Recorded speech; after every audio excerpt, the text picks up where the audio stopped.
What's going on, Star Wars fans? Hello there. We are here tonight. It is Nick and myself. Mike and Derek could not make it. Mike is actually in Florida, which is cool. Derek's working tonight, so it's just going to be Nick and I. We have some cool segments here, so I'm excited about that. Some new segments and sort of an old one, but we got a new twist on it. We're going to be talking about Mandalorian and Grogu next week. It's crazy, Nick. I mean, it's crazy. It's a week and a day away, so it's insane. Excited about that. Mall's finished up, so that's really cool.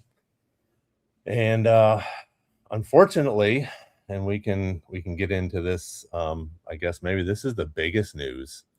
We can get into the Ahsoka disappointment, but it'll come out, so that'll be good. So I was a little upset with that. I think with everybody was. So it's pretty cool that everything else is going on, but the Ahsoka stuff is sort of sad that we're not going to get that till 27, which brings up another question that I put on our thumbnail. Are we getting a Tails?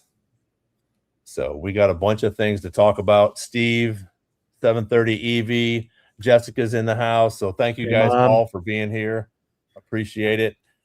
Mike is going to send us some pictures next week, probably. He's down there. He's going to Disney in Florida. So look forward to talking to him. And me and Nick are going to meet him next week live, so in person, which will be pretty fun. So I'm looking forward to that. So what's going on in your world there, Nicholas? Well, same. I can't believe we're this close to another Star Wars movie in the theaters. I feel like we've been kind of thinking about it like it's a long way away and talking about it like it's a long way away, and now we're almost a week out. So a lot of anticipation there. I've noticed that, without spoiling anything, a lot of the things that you and I saw in the theater is being released out in clips, which is interesting. I think it kind of hammers home what we were saying. We still don't know what's going on. Neither will the audience, So, and then the Ahsoka news, we can talk about that, but was going to be a huge 2026, still is, to have a hit animated series followed by the first film in 7 years. So that could leave an opportunity for some fun stuff or build anticipation for a huge 2027. Yeah, and we already got a bunch of stuff in 2027. So I mean, I'm not disappointed that we're getting that in 27. I'm a little disappointed that it's going to take so long. Obviously, we were all anticipating it with the Mandalorian and Grogu movie coming out next week. It's pretty cool, but it is what it is. There's nothing we can do about it. Just look forward to it. Hopefully, we'll get some trailers, we'll get some art, we'll get some more sneaks, as the time goes on, and it's something to look forward to. So we'll see what it is. So what's going on, 50 Thunder? Nathan, appreciate you guys coming today and talking. So throw up some stuff in the chat here. Let us know you're here. Appreciate everybody joining us. So I guess the first thing we can, sort of get into is this the bad news in reference to Ahsoka. Let me see if I can find this thing that I had up here. There we go. Rosario Dawson announces season 2 release in 2027. So that was it was a little disappointing. I have to say that when I first heard about it, and actually it was actually on Mike's podcast. When I first heard about it, it was just like, God, please, no!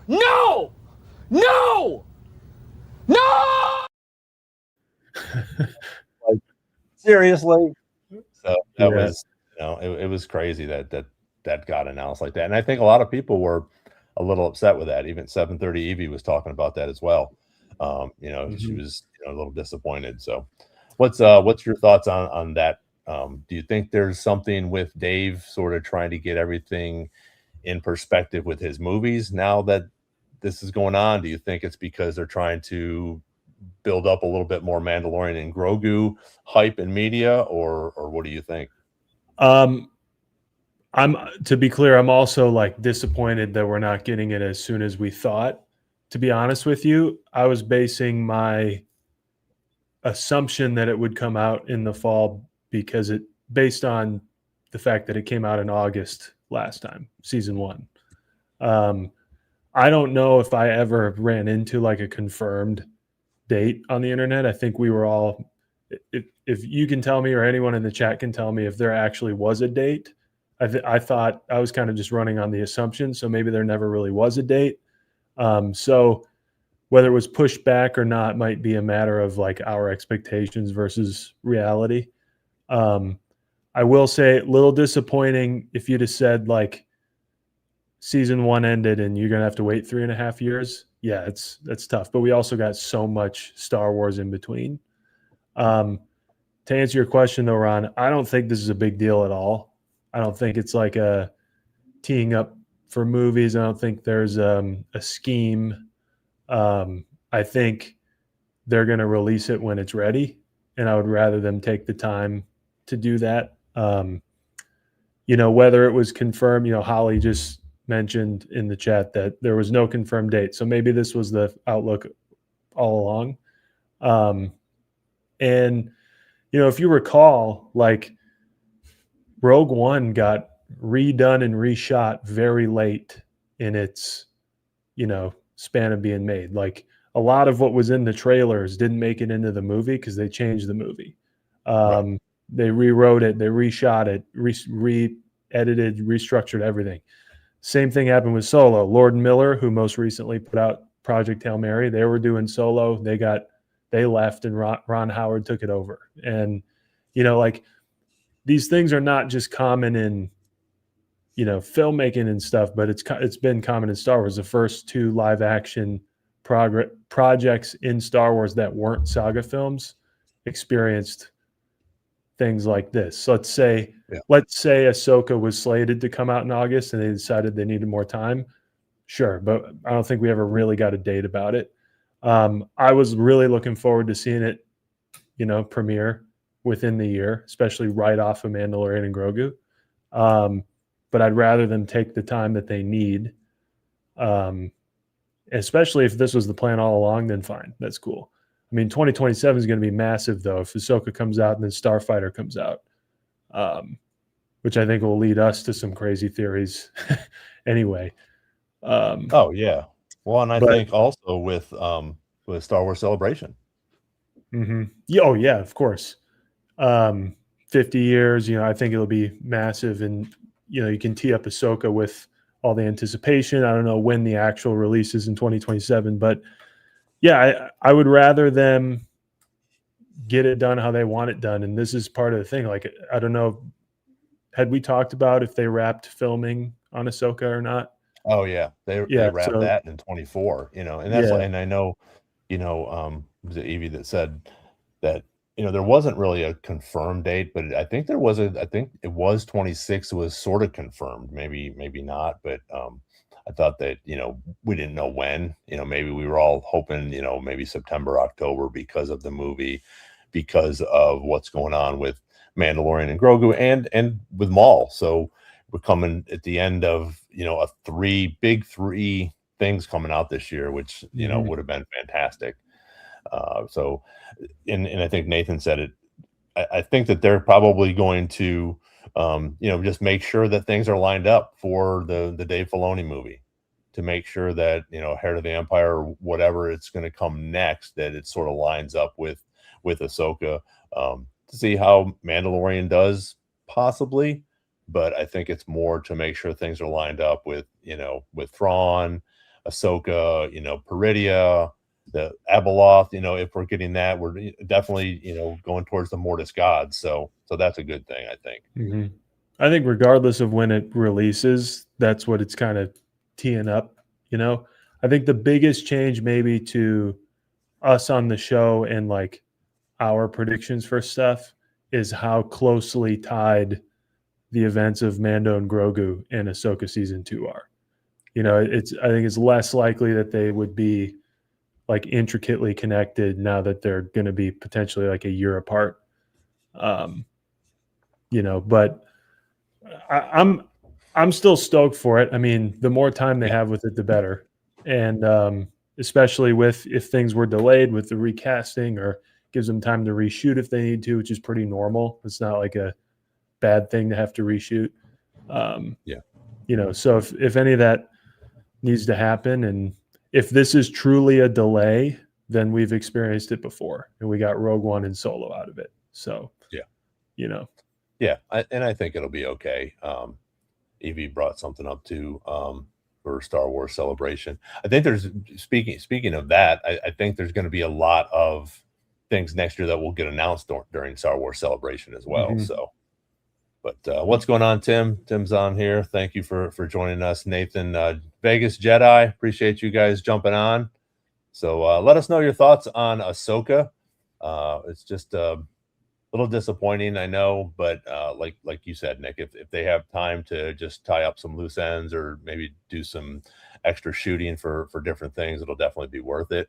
I think it's going to be fantastic once it does come out, and it sort of leads us into what's going to happen now at the end of the year here in that time frame.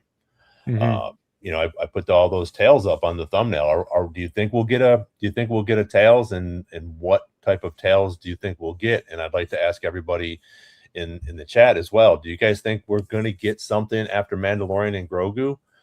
If so, do you think it would be a tails, or is it going to be something else, or we're not going to get anything until some people are talking Maul.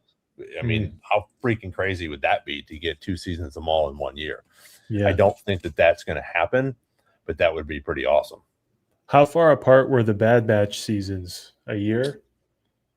I think so. Kind of feel I like think they so. knocked out 3 seasons pretty quick.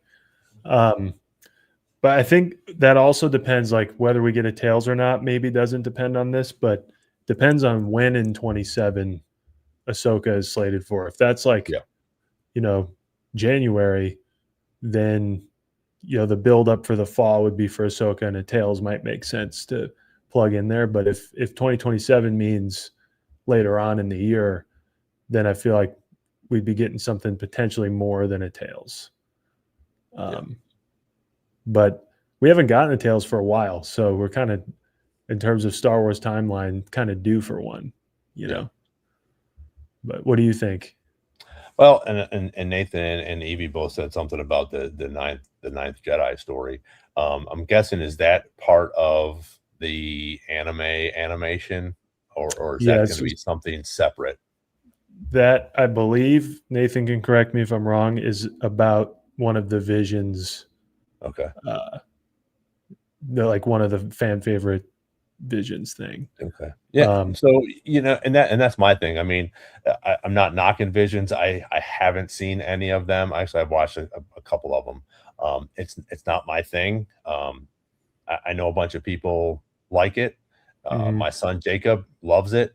He's a big anime guy, so that's awesome for them. So I mean, it's not anything exciting, because I don't feel, for me, it's, as far as I know, and like you said, maybe Nathan can correct us on this too.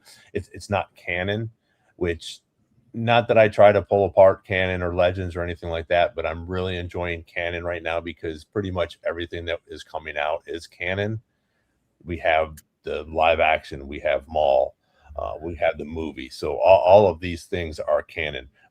The books, you can correct me if I'm wrong, but most of the books now, novelizations all of that are them, coming all of out, them, they're all all of canon. them. Yeah. So those are, that's what I love about this, to keep it in sync with the characters that we have already. Even if we get new characters like we did for Rebels, Ahsoka was a new character. So things like that, as they continue to go, I think are fantastic to keep Mhm. it in canon. But something like Visions, I'm sure it'll be fantastic. I'm sure it'll do well, but it's not up the alley that I want to go. I'd rather see a second season of Maul, which I find that highly unlikely. But I think in a Tales, like you said, we haven't had a Tales in a while. I don't know if they would do something different, or if they're going to go for a season 2 of Tales of the Jedi or Tales of the Sith. The Underground, that was fantastic. I think we will get some of that. Maybe we might get a cameo or something in um, the Mandalorian and Grogu movie. Don't know, but I definitely think we will in Ahsoka, Mm-hmm. and that'll be the interesting part to see what's going on. Yeah, I'm with So, Jacob in the chat. I love the Ronin Visions short or episode. Ninth Jedi is a good one too. So going into Visions, Ron, I thought I would feel like you do. So I'm like yeah, such a lore geek about it, but I actually love that it's not technically canon because it's all just like anything could happen, and it okay, never really involves like anything major in terms of like putting it up against other canon stuff. So in a weird way, you could watch it and it could all be canon. It could be from any time, anywhere, any situation in Star Wars and just be a cool Star Wars story. And more importantly, like it looks insane. Some of them are not my thing. Some of the episodes, they're all different animation styles, right, like each story. Some of them I'm not super into, but some of them are like wildly beautiful and innovative. So I love it for that reason. Like it, it it doesn't really infringe on any kind of like Star Wars canon at right. all. And there are possibilities for it. Like one of my favorite ones, I don't remember what it's called. Nathan, Jacob, help me out. But it's a master and his Padawan and like this old like Sith Lord dude who looks a little Palpatine, but not really. And they kind of like duke it out and it's awesome. Um, but like that could be anybody anywhere at any time. It's just a cool Star Wars story. Same with the Ronin Gotcha. one, Yeah, the thing with the Ronin one is like some of the people they're fighting have like stormtrooper armor, but they're bandits, and it's like, it's set in Star Wars, but I don't think when you watch it, there's no issue canon wise. It's kind of like it might as well be, but because it's open ended, they aren't going to make it canon.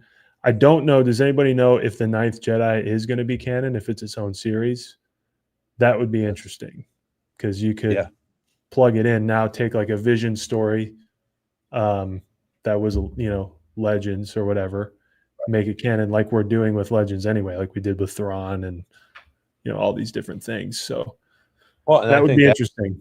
yeah, and that's the cool thing about Dave coming into this is he's bringing all of this stuff into canon, which I think is phenomenal, especially all Mhm. the expanded or extended universe, whatever you wanted to call it.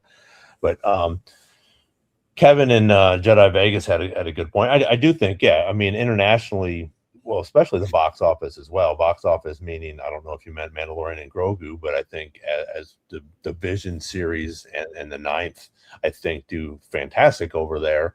But they also do well here. I mean, they have Mhm. huge, they have huge anime cons and stuff like that.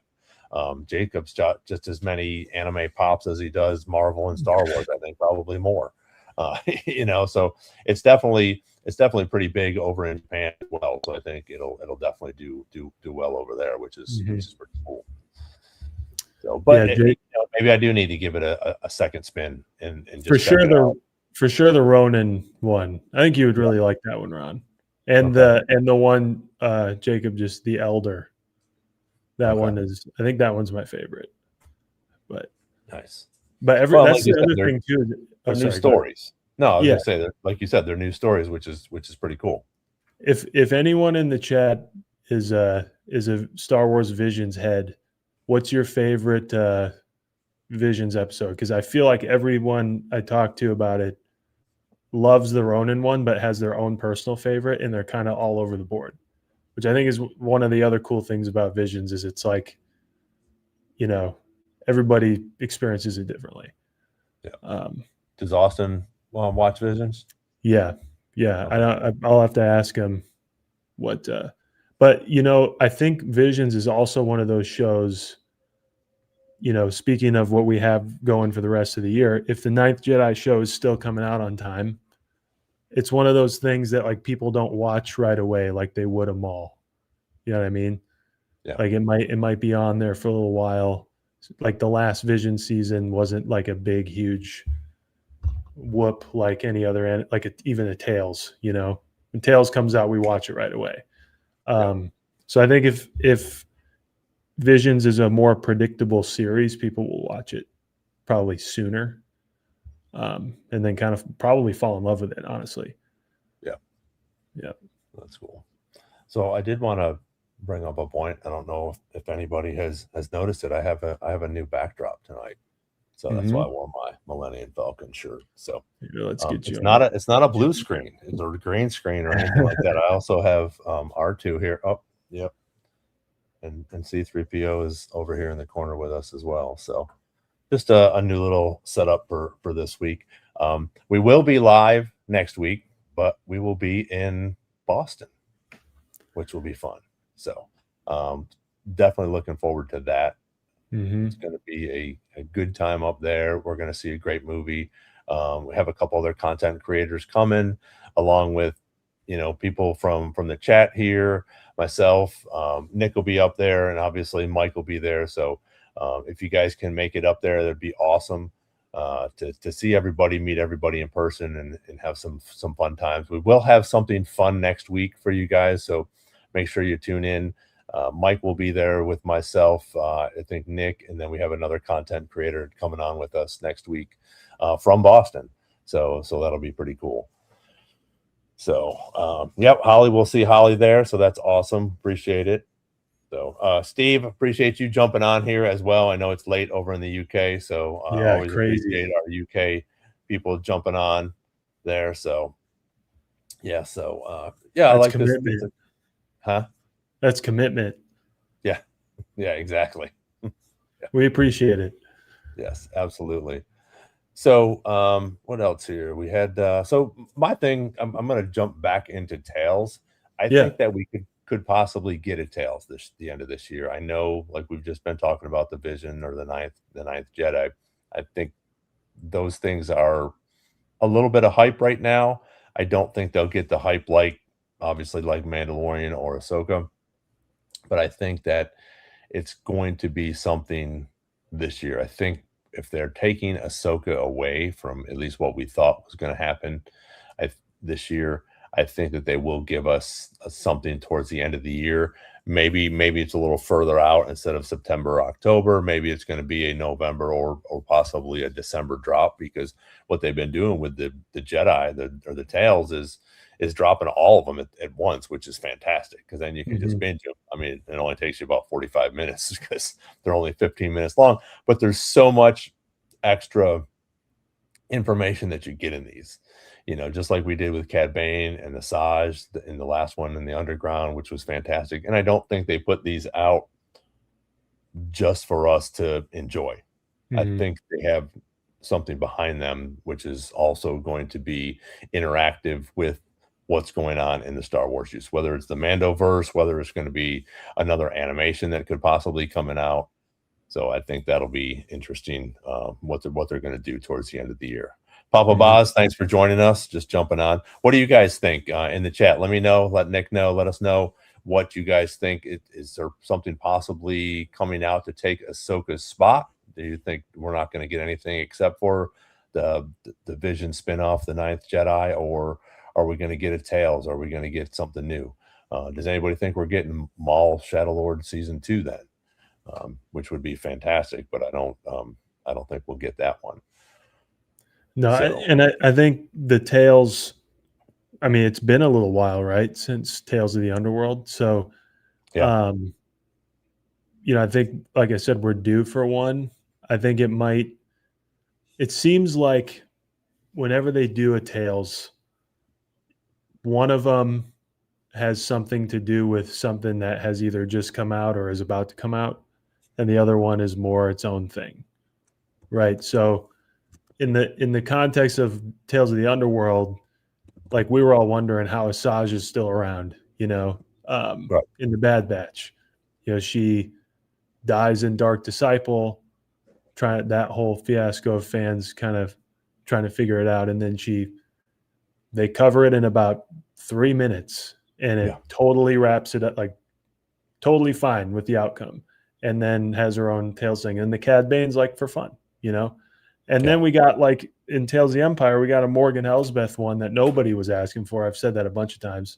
Nobody was asking for it, and it was great. It gave a lot of context for Ahsoka season 2.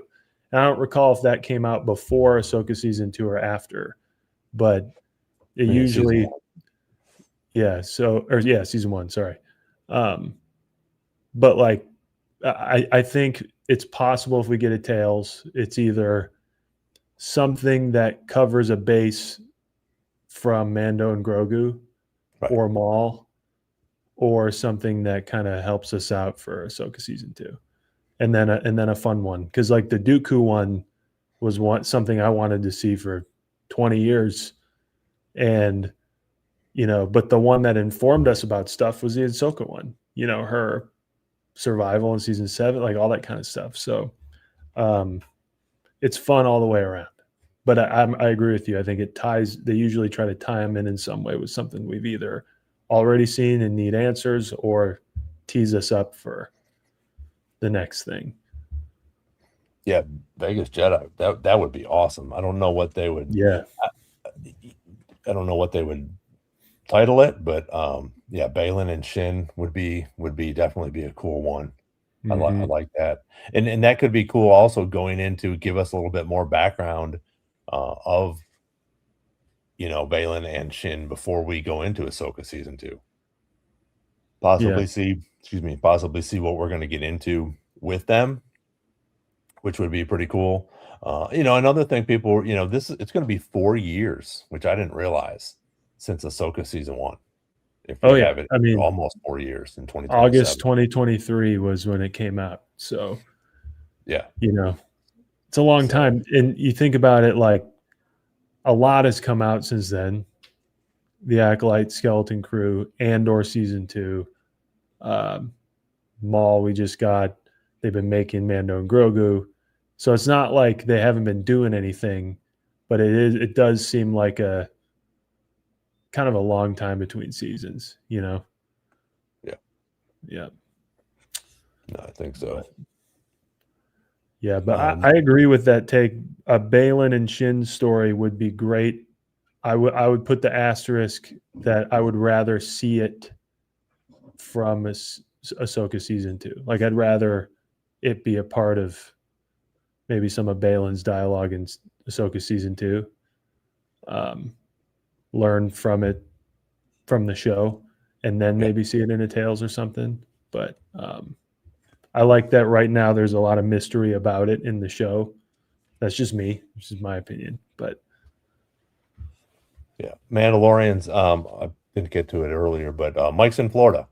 He's actually going down there. So he won't. I don't think he has a podcast tomorrow or Saturday. But definitely check it out on Tuesday. Him and Derek were going to try to jump in here if they could, but I don't know. Like I said, he just landed down there in Florida, so I'm sure he's busy moving around, and I think Derek's working tonight. So there's the infamous water jug.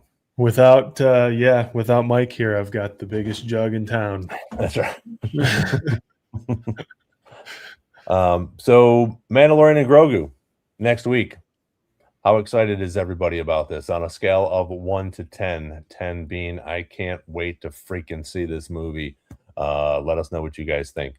I think it's going to be awesome. I think we're going to have a good time. Like you said earlier, a lot of the trailers and stuff that have been coming out is sort of what we saw last week, Monday, at the little IMAX preview, which was really cool.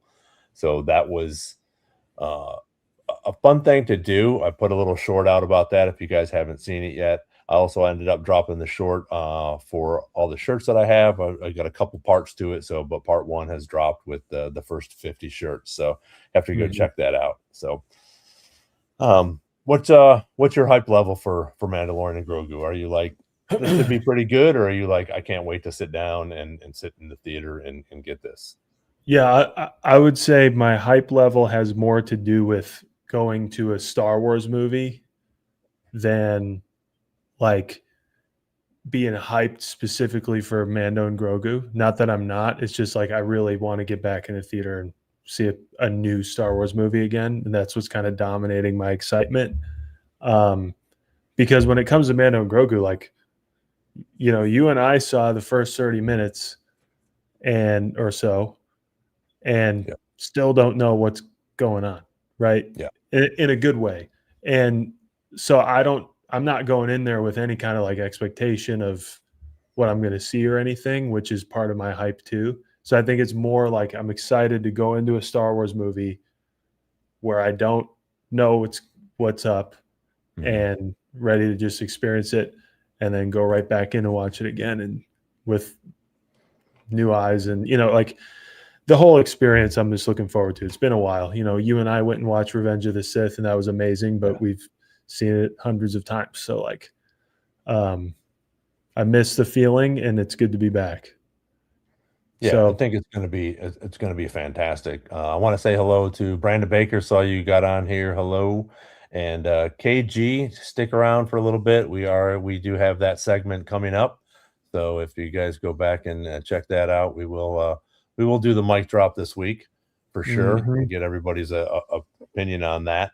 So, Nathan says you can buy the popcorn bucket at Walmart.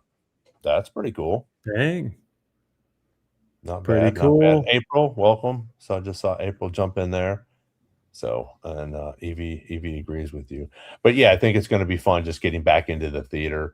Like Mhm, when in that IMAX with it just so loud, it was so awesome to hear that, and pick up those things. As much as I like the subtitles, and when I'm sure when it comes on TV, I'll have them on and we'll pick up a few more things, mhm. which will be cool. But when it's that loud in the theater, you don't usually miss much, even when they're Yeah. whispering, Well, which is cool. we're obviously planning on seeing it more than once. Oh, yeah. So I'm pretty sure these days you can go to screenings that put up subtitles. So maybe on your third or fourth viewing, you could make sure it's one of those or something. I don't know. Yeah. but but yeah, I Alright. agree. Like that sound is like it's hard to miss anything, especially even like little stuff. Yeah. I'm not trying to. I'm not going to say anything. I don't want to get in trouble, or but you know, there were some No, I things don't. like I don't think I think you can hear it in the trailer, but like when the Huts talk, it's like the IMAX sound gives it like a little more than even like what Jabba had going on. Like Yeah. it's very cool. Like Star Wars, if they get anything right, it's sound design for Yeah. sure. So Oh, yeah. Yeah, absolutely. It's just and I think it's still gonna run wild. Again, it's funny because I'm still getting shit online about, $2 billion. I mean, that was my prediction. I mean, if yeah, it doesn't make it, okay, then it doesn't make it. Okay, I was right. wrong. It's okay. I've been wrong before and I'll be wrong again. I mean, it's not a big deal. That's something that I think would be awesome to see. I think that this is going to be a movie for and correct me if I'm wrong, for the first 25 minutes, dude, I mean, it was just boom, boom, boom, boom, boom, Yeah, action, yeah. So I mean, it's going to be a phenomenal movie. We have It was. these things. It's not episode 4. It's the Mhm. Mandalorian and Grogu. It's in a movie theater in IMAX. And Yeah. everything that we've heard Dave and John talk about this movie, it's going to bring you back. And I thought it did. And I explained that, even in the little short for when you and I went, it gives that old Star Wars feel again.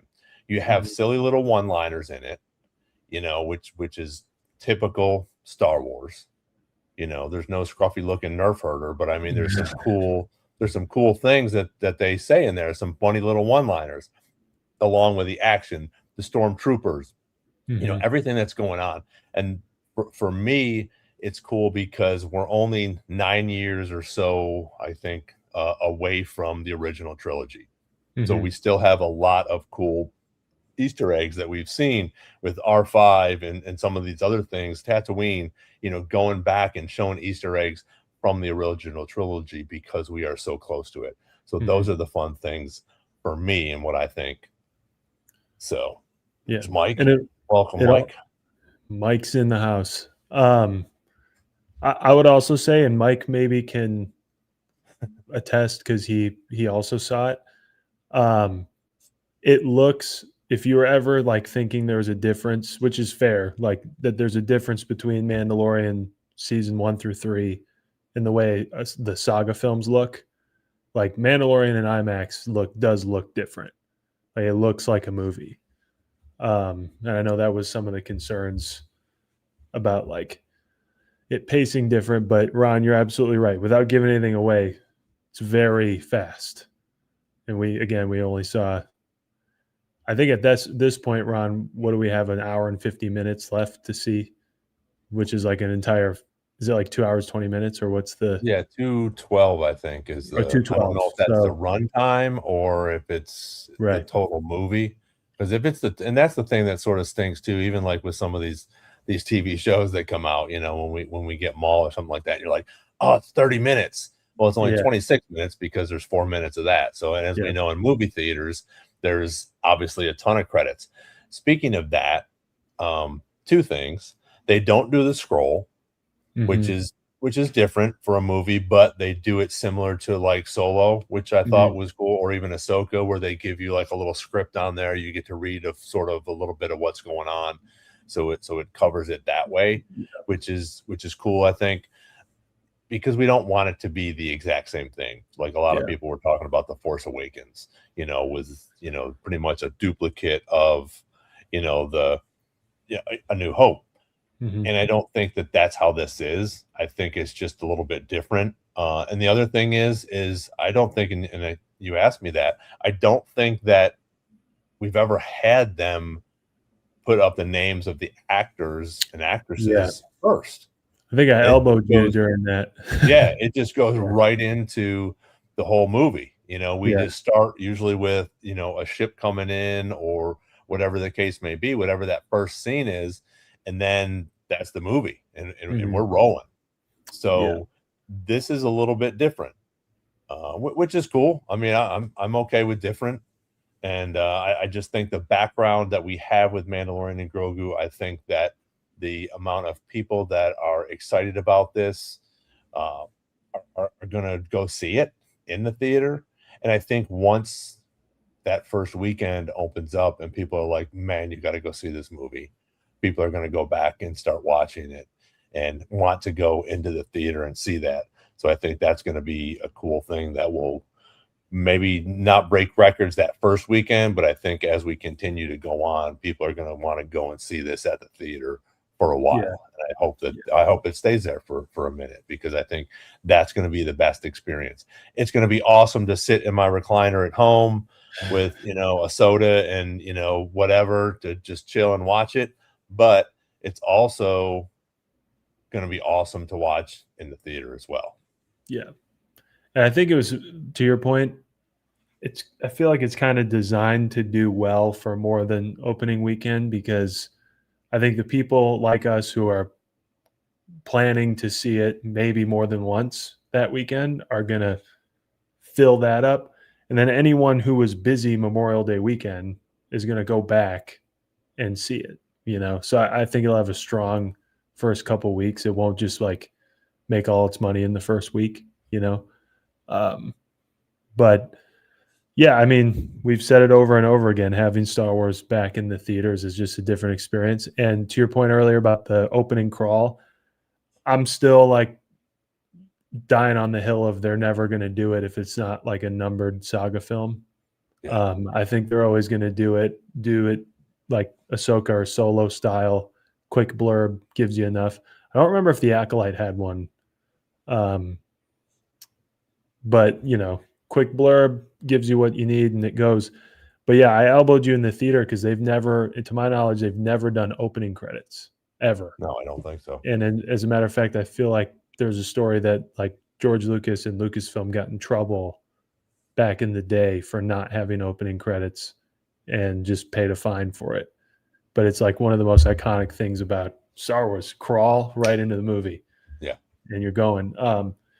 Which is not like a bad thing about Mando and Grogu at all, guys. I just thought it was interesting. And there's some I would encourage you when the opening credits are happening to be paying attention to how good everything looks around it.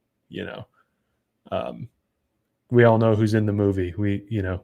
Good for Right. them. But everything that's going on around it is just makes you feel like you're in Star Wars. So. Yeah, and I think that's the fun part about this, that we're getting it back in theaters and we know these characters. So we don't have to waste time building, storylines for these characters and backgrounds and things like that. We already have the background for both of the main characters and most of the other characters. Now, with Sigourney Weaver's character, we're going to learn a little bit about, what's going on with her. But if any of the other, little cameos that come in, we're still going to have a background on most of the people that might pop into this movie. If Bo-Katan comes in there, we already know what's going on with her and the other Mandalorians at this point. So that's a good thing. So I really think that that's going to be, a good segment that's going to cement Star Wars back in the movie theater again, so that we can have the Ryan Gosling movie, and then Dave can start to continue to work on these, the trilogy. And I think some of these other works that in these projects that are still in maybe mental development, maybe they're not on paper yet, maybe they're not officially scripted yet, but I think we're going to get definitely some cool things coming up after the Mandalorian and Grogu, and to continue that story. So Hunter's Crossing, appreciate you jumping on here. April, we got a few more people that jumped in. So I think April has a good idea for the Jedi chat. We can see out of everybody in the chat and everybody amongst us who goes to the movie the most. Competition. I like that. Yeah, I think we'll go Thursday, and then I know you got to get headed home, but I'm in Boston until Saturday, so we'll definitely go Friday again, and then I might possibly go Saturday when I get back to Nashville. So I'll give you a shout if there you go. If you're available, we'll have to go see it together. So that'll be cool. But speaking of that, I'm going to try one of these new segments that we have here. So I know people have, we've had some really cool things going on in reference to some of the different things when Mike comes on here. I know Mike's on the chat right now, which is great, but we also have Derek, and we've already talked about this, and we've had some really cool different things going on. And one of the segments that we're going to do tonight, we're going to do that right now. So let's go ahead and see if this works. Warning! Not everyone survives the galaxy. It's time for Mic Drop, the segment where we predict who's getting eliminated, who's not making it out alive, and who may have just booked a one-way trip to the dark side. So here we are. So we are going to talk about the mic drop. We have made a little, I don't even know what you call it. We've made a little fun of Mike, but because he likes to kill everybody, as everybody knows in this chat. Of course. But we are going to talk about that tonight for the Mandalorian and Grogu. So Ron, you want to put that back up? Yep. And then we'll see if this works. There we go. Oh, there we go. Aha. All right, cool. So let's Nick and I will talk about that. And I'd love to hear who you guys think about that. Mike, it's all right. It's a weekly segment, so we will continue to do that, and we are representing and thanking you for all of your murders in Star Wars. That's why we are doing this. So again, like I said, put it in the chat who you guys think might not make it out. Again, for me, I think that Sigourney Weaver. I do not think that Sigourney Weaver will make it to the end of this movie. Why, I don't know, but I think that she's going to have a decent sized part in this. But I think that even though we talk about her or some of the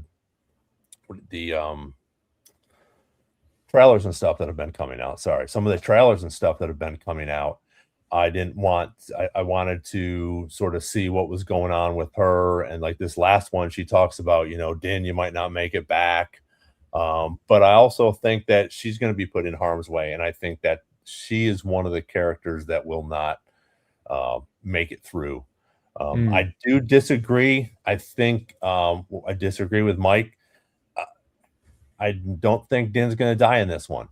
I think that it's going to be a little bit of trailer magic. I think when June? What's the bald-headed guy's name? He talks about it in the trailer. He says the Mandalorian will die tomorrow. He has, 10 of the most deadly creatures in the world. I think we see that in the trailer. I think we see where he defeats most of them. And I think even when he's in there with Stinky, with Rada, I think that'll be interesting to see what's going on there. But if he does die, I think it will be towards the end, and I think he'll sacrifice himself, but I don't think that he'll die in this movie. I think that I don't want to see him because it's going to break my heart for Grogu. It's crazy how attached we can get to these freaking characters. And as I continue to watch all these trailers, it's interesting to see the feelings that you get for some of these characters, whether it's on Grey's Anatomy or freaking The Office or something like that. You get feelings for these characters because these actors are doing such a great job.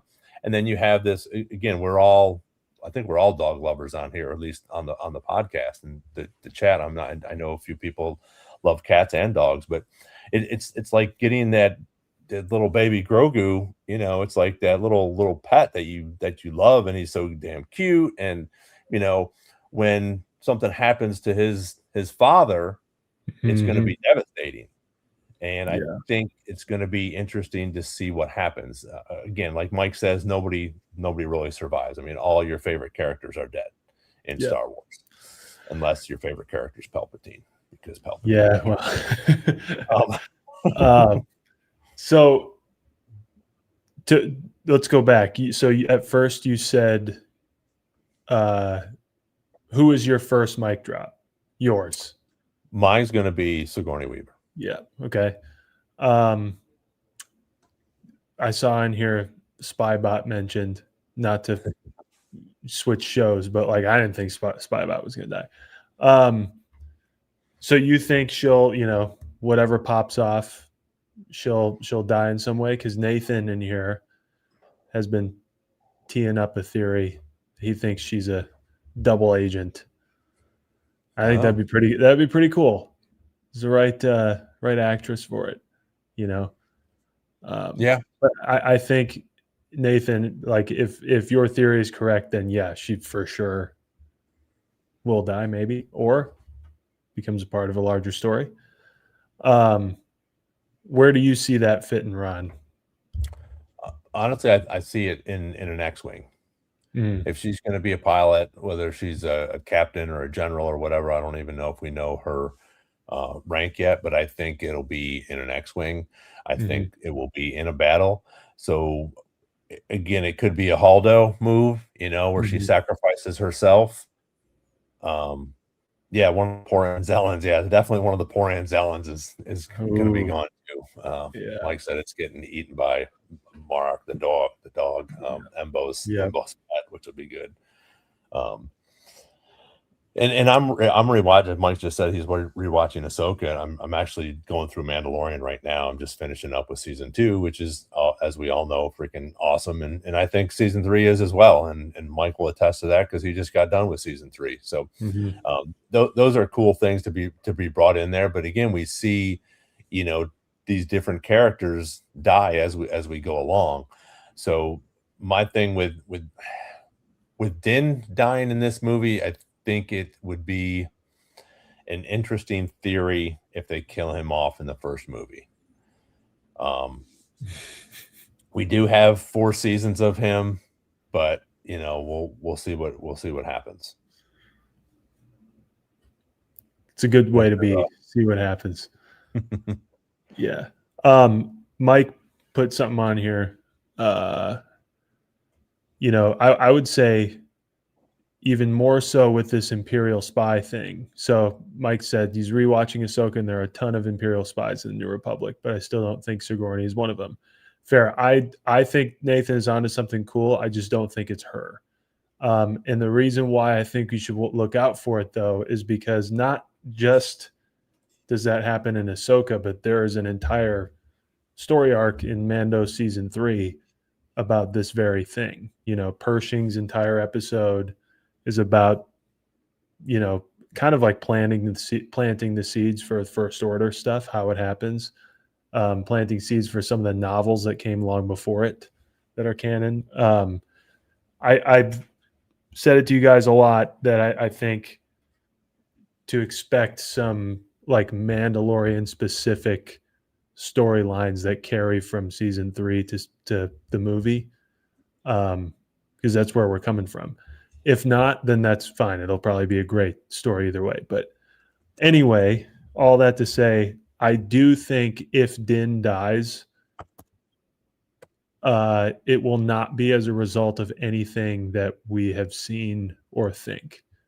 Like I if I were to bet, I think all the Hutt stuff and them taking his helmet, that clip they released where they take his helmet, or the things in the trailer where we see him, with the big alligator snake thing, I think all of that happens prior to the real meat of the movie, in my opinion. I'm still kind of sitting on that one. And so I think if he dies, it has nothing to do with that stuff. And I think it has everything to do maybe like a total surprise or, anything. I could totally see it happening simply from what you just said. Like he's got essentially 4 seasons in a movie, if you count Book of Boba Fett in there. And it would hurt people's hearts, especially for little Grogu, But, other than that, like Zeb, I don't think he's gone. I think he's going to get used a lot in Ahsoka season 2. I think there will probably be characters that we get to know in the movie that will be killed, but we don't know them yet. So I don't know. I usually have more on the mic drop front. So I don't know. I think Sigourney Weaver is going to live depending on, what's going on. If she gets in an X-Wing though, Ron, I'm with you. She's gone. If she boards an X-Wing, she's done at some point. I'm pretty sure she does. I don't know if it'll happen, at the beginning or, the first time when she gets in the movie, but Jacob has a good point, but I don't agree with that though. He said he feels like the gladiator arena is going to be the center point of the plot. I don't think so. I think that there's something underneath that we have no idea about. Like we've all talked about, Mike has mentioned it numerous times on his podcast. We've seen all of these trailers. We've seen the first 25 minutes, and we still have no idea what's going on. We still have the whole Embo thing that's going to got to fit in here somewhere. I definitely think that we have to see or some sort of Thrawn thing in here. I think that besides the Hutts, there's going to be more than just the Hutts as the bad guys in this, or even some of like the that June guy, the bald guy. I keep forgetting his name, but I think that it'll be a little bit more Empire oriented, like maybe possibly Thrawn or talks of Thrawn, because he's back as far as we know at this point. I think, correct? Is he in some part of the galaxy? Mike could probably know better, because I'm pretty sure this is all happening at the same time, right? Like, but that's also a big deal. Like we've seen from the trailers that they're talking about preventing another war. So what does, this part of the New Republic believe is going on? Because in Ahsoka, they don't believe it until Ezra comes back, and we don't know if they believe him yet. He just shows back up, and like the New Republic's kind of being assholes to Hera and everybody who supports her. We're seeing kind of the beginnings of what probably ends up becoming the Resistance. I think that's a big part of this story too, that there's a difference between the two, and we're seeing why. So it depends where in this sort of like Mandoverse story, Heir to the Empire-ish story, like what has happened from season 3 and Ahsoka season 1 to now, or if we're going to experience those things happening. If we're going to be told in the movie, like, hey, we know Thrawn's back, or if they're going to find out in the movie, or if that's not going to be something we touch till season 2. It kind of just depends on, what area of this whole thing we're at. It would make sense if all of Captain Teva's cohorts at this base think like he does, so then they would all be suspicious, as Sigourney Weaver states in the trailer. Another war's coming, and we got to be ready. So it would make sense that they at least suspect it's going on. But I agree with you guys. The Hutt thing, I can't buy that that's the only thing going down. I think it sets off a lot of big things that we don't know yet. And I feel like we haven't talked about Embo in a long time. Like, he's been advertised significantly. How does that play into it?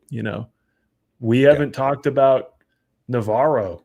Like, the whole story ends on Navarro, and we're talking about the Hutts and all this stuff. So I don't know. I think we're in for a lot of surprises, which I think puts everybody on the table to get mic'd, except Zeb, I think, and Grogu. I don't think they'd kill the two of them.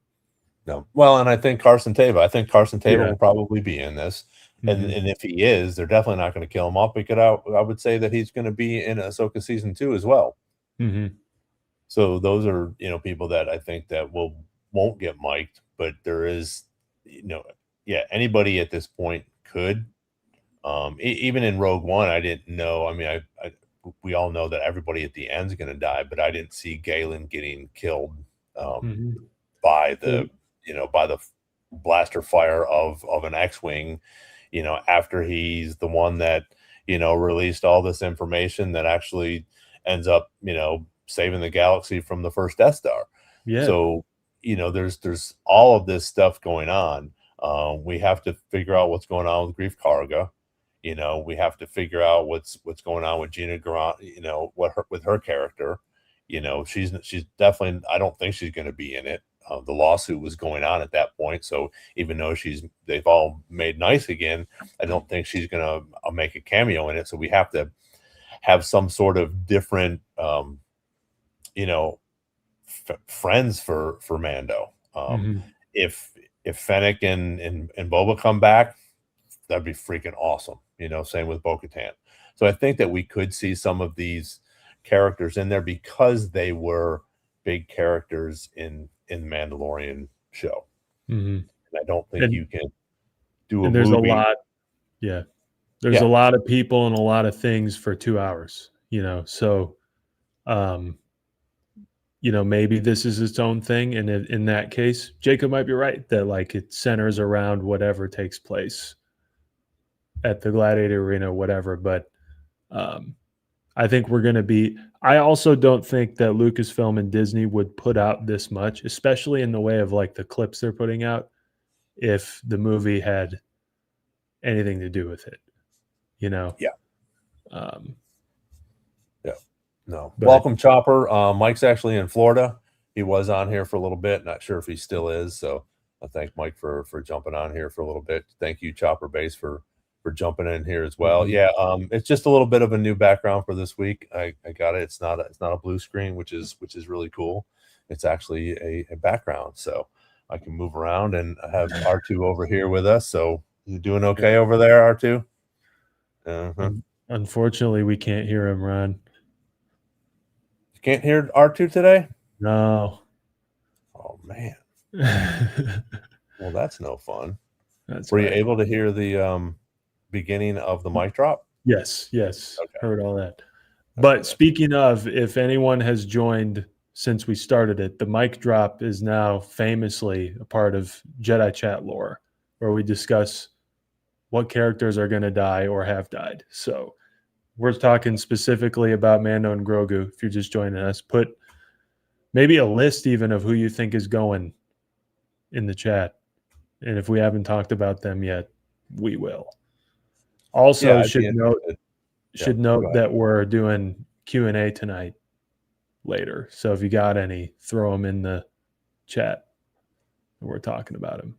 Yep, we are on mic drop right now. So if you guys have any predictions of who might die in The Mandalorian and Grogu, would like to hear them. I said Sigourney Weaver. I think her character will die in this. I don't think Din will die in this one. If he does, so be it. I Mhm. think that, and that's my thing with Star Wars. Even like I've talked about with the sequels, they weren't my favorite, but I mean, I'm not going to shit on them. I don't think they were that bad. There was some things that I was like, I would have done that a different way. But Mhm. all in all, I think they had some great points. I think we're starting to get a little bit more information to learn about these. So I think that will continue to bring some of the people like myself that weren't a huge fan of them, to like them a little bit more. I mean, don't get me wrong. Oh, excuse me. Don't get me wrong. I've seen them numerous times. I still enjoy watching them. And it's just like it's funny because even for you guys at this age, but people my age, when the prequels came out, people just wrecked them.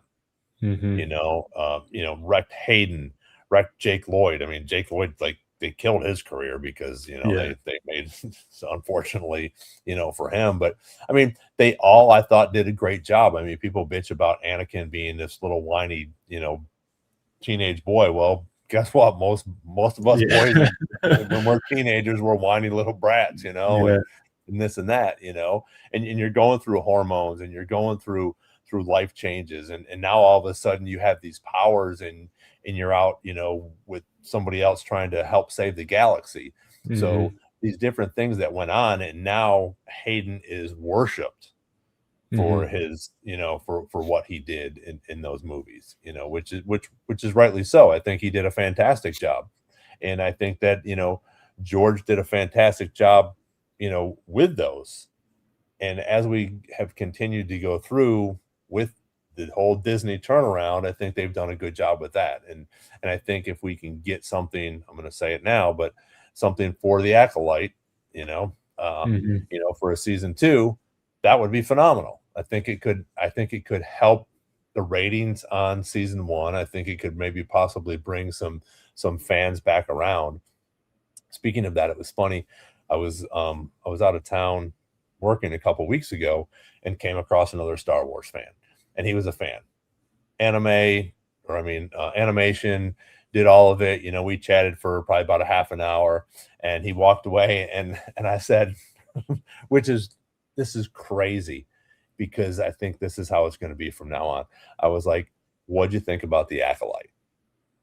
And it was a whole shift.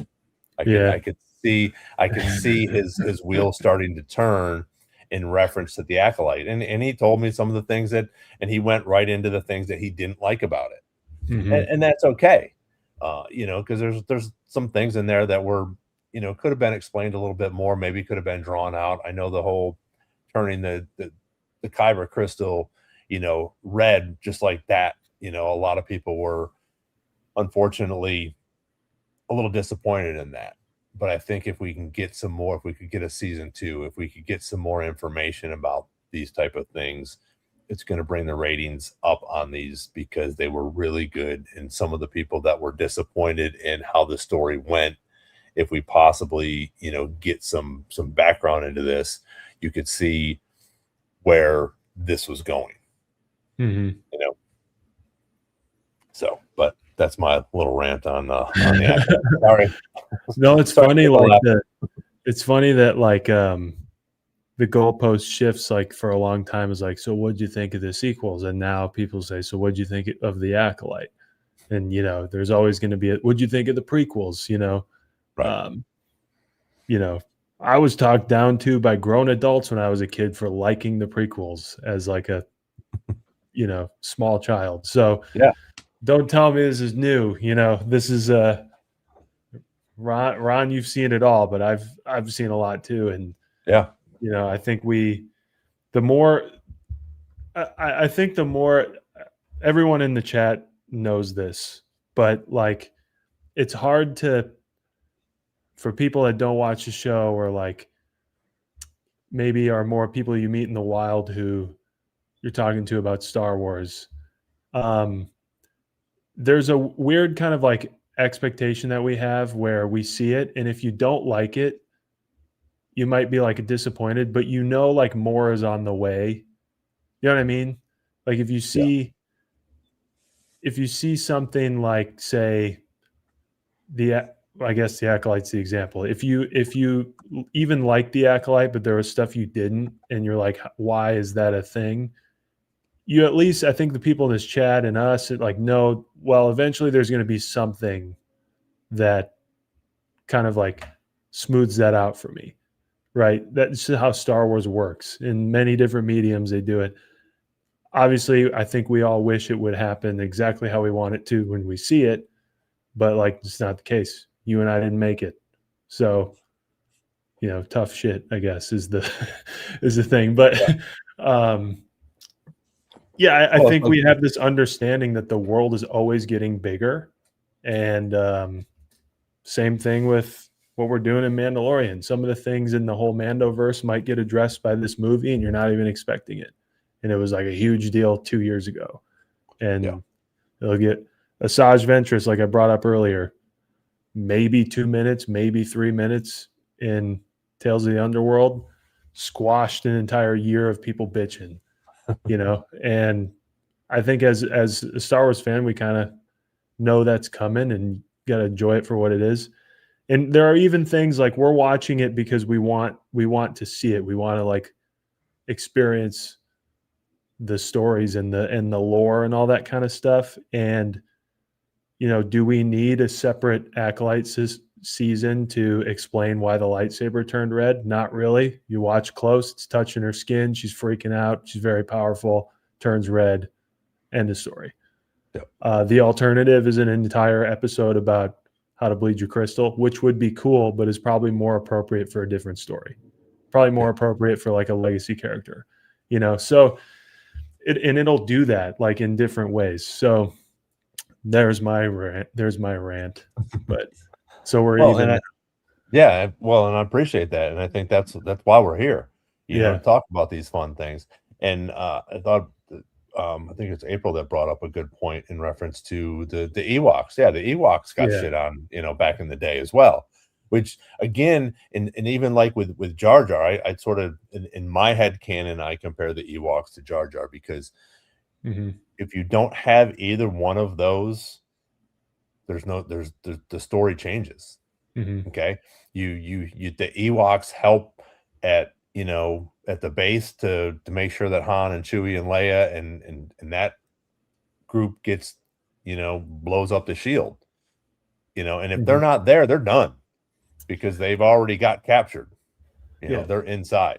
So, and that's like a cool thing with Star Wars that kind of just requires you to sometimes use imagination in a way. Like if you don't like the fact that they're a bunch of teddy bears, that's fine. But like what they are is very important. They're like an indigenous, like bunch of people who know the area and like are willing to fight something, and the Empire is absolutely not counting on it. Same thing in the Phantom Menace with the Gungans. It's the same situation. It's totally fine to be like, man, it's kind of weird to see a bunch of teddy bears, throw rocks at stormtroopers and they win. I could see that if I was in the theater in 1983, but it's more like what they are as a story than the fact that it's like kids in teddy bear costumes, but the Ewoks, the Gungans, they're all like representing a situation, like you just said, like without them, this thing doesn't happen, and they're the unlikely underdog, and they're obviously overlooked and kind of fight for their spot. So that's a very Star Warsy thing. And if you don't think Ewoks are cool, go ahead and YouTube the what's it called? The Star Wars Battlefront did like an Ewok hunt, which was like a horror version of the game where it was like totally dark. And the only light you have is you're a stormtrooper. And the only light you have is from your blaster. And they are terrifying. They're like coming out trying to eat you. And like, it's crazy. Just YouTube that. And like, if the movie didn't satisfy you, you can at least use your imagination of like, man, if there were little tiny bears that were intelligent enough to have like a civilization and set traps and all that shit and survive on Endor, then yeah, sorry it didn't come across on screen in 1983 like it did on Star Wars Battlefront. But you can imagine how that would be kind of crazy, you know? Yeah, Jacob So, said it was the scariest shit, the Ewok hunt. yeah, it was Yeah. crazy. And they just like Well, put it out and took it away. Yeah. Like it Oh, wasn't really? out that long. Yeah, they just put it But you out can on like, YouTube it? oh, for sure. Okay. You got to be able to. But Nice. yeah, Well, and same with Jar Jar, because again, as goofy as he was, and as he started to grow on me a little bit more as throughout the Clone Wars, because he's still goofy, he's still clumsy. That's just part of his character. But we don't get Palpatine to get his emergency powers without Jar Jar there. or Whether even we people don't. think he's a Sith or not, whatever, it is Mhm. what it is. But I think that will be that's the infamous part about Jar Jar, is that he was the one that pretty much put Palpatine in that spot. Well, even before that, like Phantom Menace, if people weren't so like turned off by Jar Jar and enraged by Jar Jar, I think they would have noticed, like, if you watch any of the bonus material of the Phantom Menace of like what George Lucas thought was like the biggest part of the movie, it's the battle. Like when you watch the footage of them making the Phantom Menace, he's like fixated on the big battle. Like the Naboo have their battle in town and the Gungans have their battle out. It's like this big, huge battle. He's not talking about Duel of the Fates with Qui-Gon, Obi-Wan, and Maul. He's talking about this big battle because it's a big deal. Like these people that share a planet back against the wall, make it happen. And they're the underdogs and they win. And it kind of, for the moment, it messes up Palpatine's deal or Darth Sidious's deal. Trade Federation gets captured. He's at risk, this whole thing. But out of it comes an opportunity with Anakin. And the only dude who could make that happen was Jar Jar, bringing them together because they hated each other. So even before the emergency powers thing, it's like a big deal, but maybe a little overlooked because Gungans are not everybody's favorite at the time. But man, we've gotten a lot of rants in today. Yeah. Two things. We got a bunch of people on right now. Two things I want to bring up. We did get confirmation. We will have this young lady back in an interview. So Vanessa Marshall is good to go for that. We did have to contact Lucasfilm this time with everything that's going on. So look for that in the next several months, which is pretty cool. So I'm excited about that. Been a little bit of contact with her, and we're trying to figure out some dates and stuff like that. So as soon as we get that figured out, we will let you guys know. Most of the artists and voice actors and things like that we have spoken with and we've done interviews with, and some that we've spoken with and haven't done interviews with, they probably will not come on live, unfortunately. But I also understand that, because as you know, right now we got 25 people on here and everybody wants to know these 25 different questions, and then I'm sure we all have at least 5 or 6 different questions that we want to ask some of these people. So we usually have a cool amount of questions and try to touch all the topics and stuff like that. So but I'll let you know for sure when we get that situated. She was very gracious and awesome to us the first time. You can check it out on the YouTube channel. All our interviews are on there, but she was great, and she's just got done with Maul. So she's Rook. So again, it'll be interesting and cool to talk to her about that and her experience. And even I know Mike talked about it on his channel, and I think on ours last week, where she gives the description of how Maul killed Rookcast. So, again, just talking to her about how she brought that up, or Vader, how she brought that up. It'll be interesting and fun to talk to her about that. And I think we'll go ahead and do our second little thing here now. You good with that, Nick? Our segment with that. So let's get into that, and hopefully you guys can hear this one as well. All right, chat. It's time for Jedi Chat Q&A. Drop your questions, theories, and hottest Star Wars takes. Let's see what the galaxy has for us tonight. All right. Beautiful. So there we go. So we are going to do these two segments from now on. We will have the mic drop, and we will have Star Wars Jedi Chat Q&A. So sometimes Nick will have some questions, but tonight we want to field some of your questions. So if you guys have questions, or even just comments, we'd love to go back and forth in reference to comments, but questions that you guys have in reference to Mandalorian and Grogu, Maul Shadow Lord, even Boston next week, if any of you guys are coming up there. So go ahead. Or anything Star Wars, honestly. It's been a while since we've gone around the block. Mike said he really wished he was Ron yelling his head off. I worked hard on those today. Yeah. So, yeah, we had a good time. Those are fun. And we were going to do this every week. So next week, Mike, we're going to have both those segments, mic drop and Q&A, and we will continue to have those. So if you guys think of questions during the week that you want to ask us, when Derek and Mike are back, especially Mike's going to be in Galaxy's Edge for the day, so he'll have some cool things, I'm sure, that he'll share on his podcast on Tuesday.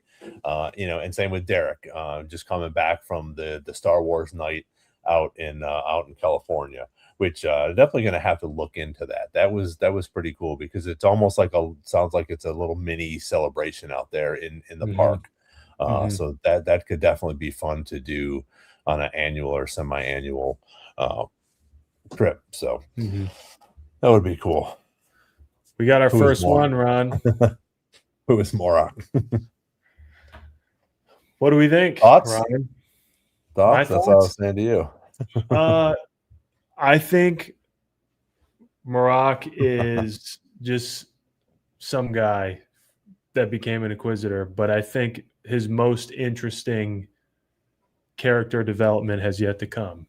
So I don't think, I know we were floating the other week that maybe he's already deceased and brought back. I don't think so. I think he gets killed or severely injured and becomes a part of the Dathomir thing. And I think that's where, how he winds up with Morgan Elsbeth. I think that's kind of like the meat of who he is. But at this point, I think he's just like an Inquisitor, kind of like, who were all the other Inquisitors? Barriss, it's a cool one, but like all the other ones, I don't know. I have no idea. And, Grand Inquisitor is a temple guard, that sort of thing. But right now, I think he's just Morak. I think he becomes much more interesting once we know from here to Ahsoka what happens to him. How about you, Ron? I'm not sure, honestly. I have no idea. I think he's a Jedi, obviously, but I don't know if it will be someone that we know. I don't think it will be. I think it'll be just a Jedi, and if we ever find out, who knows?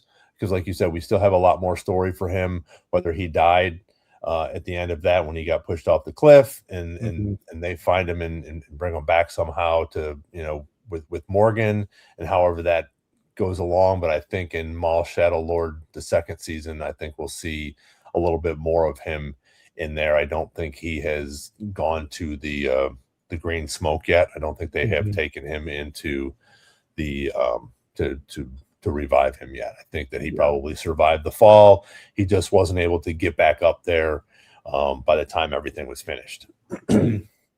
So I'm gonna do these next two. I'm gonna do this one. Oranges are a little bit bigger, and I think the clementines are sweeter, Mike. Okay. They probably have a whole bunch of them in Florida. Second, it's Star Wars questions, but I will answer your next question as well. I think that you could probably fit about 3,242 chicken sandwiches in a Honda Civic. So those are the questions there. Who else?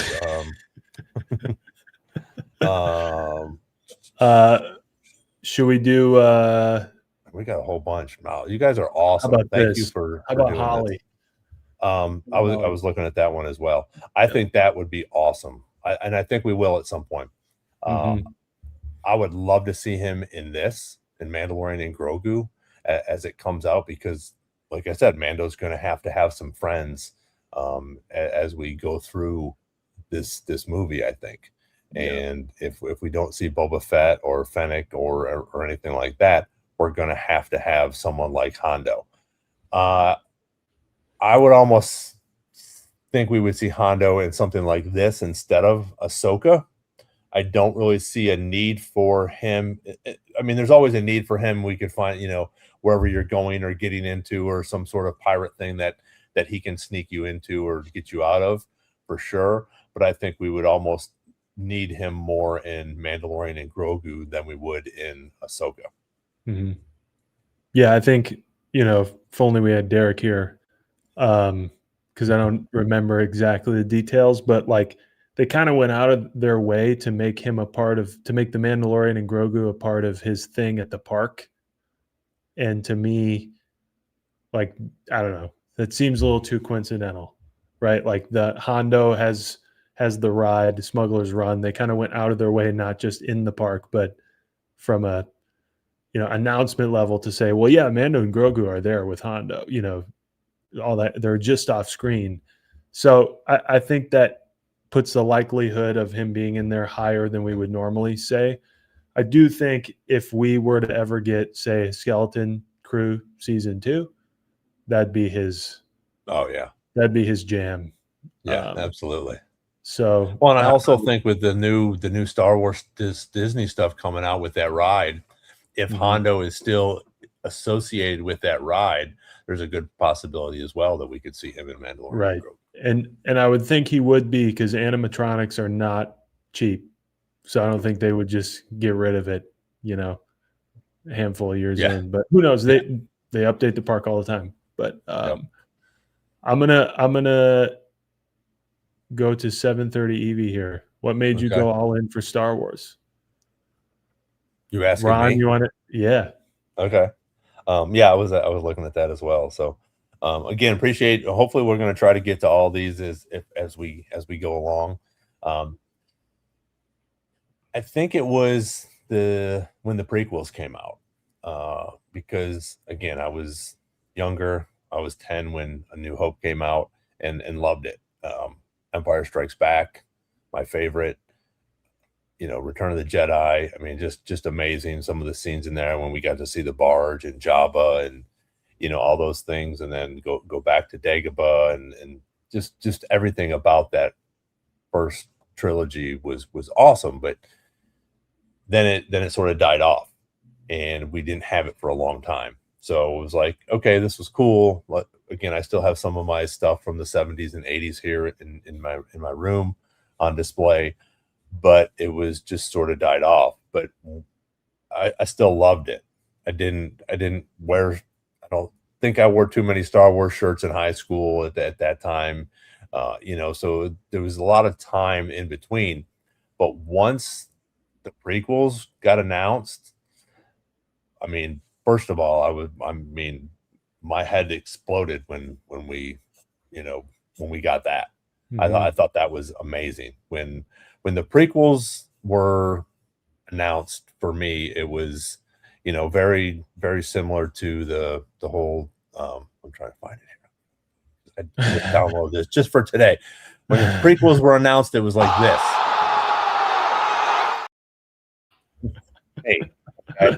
I'm sorry that took so long. I've been trying to get all my tech gear situated. Good job. But how was we got to see new characters. There was talk about, how Darth Vader became Darth Vader. Mhm. Obviously, we didn't get to see that, but there was talk about a lava planet and different things. And you had Splinter in the Mind's Eye. We had different books that had come out.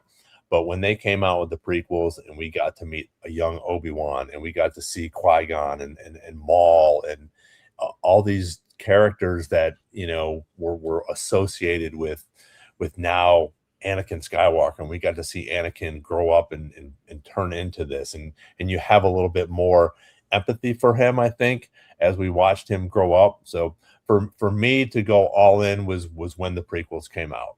I was all in. I was buying as much Star Wars shit as I could, I was just like so excited for these movies, and when we figured out it was going to be a trilogy, I was just like, this is going to be amazing.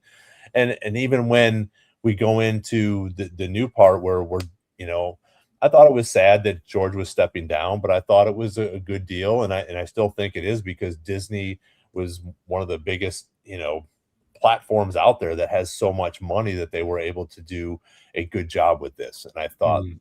I think that they have done a good job. I think they've done a great job continuing with this, with Dave being involved in this, and now John, and so many other really cool producers and writers and directors for everything that we got coming out. But to answer your question, the prequels was what got me all in. Great answer. And unexpected answer, to be honest with you, considering you grew up with the originals. But Well, and there was just such a long time in between, and that's what Mhm. sort of, you know, it was like for the first few years, even after, you know, 1983, it was like, okay, this is cool, this is fun. And you know, I had some really cool old Star Wars shirts and stuff, but it just Mhm. sort of faded. We thought it was done. We thought it was Yeah. over. You know, Yeah. we're not going to get any more Star Wars. These were awesome. They'll be iconic for years to come, but it's over. Yeah. And 50 years later, we're still going, which is freaking awesome. It is awesome. Keeps giving too. Yeah. My answer is the same, but it's because I was a, you know, 3 or 4. I think it was 4 when I first really like consciously. I recall I've said it on our interviews with people, all that kind of stuff. My parents taped A New Hope on TNT. Um, it had like a special airing. They taped it. So my Star Wars experience was A New Hope with commercials from like, I don't know what year it was on TV, but um, it was also special edition, so I never, it was whatever post that stuff because Phantom Menace was coming out. And then I saw Phantom Menace, so I saw them in a weird order. And I don't know what hooked me about it, but I was just obsessed with it. It was like a biblical experience, especially like for whatever reason, Phantom Menace felt like it was mine, as a kid, like because my parents hadn't seen it.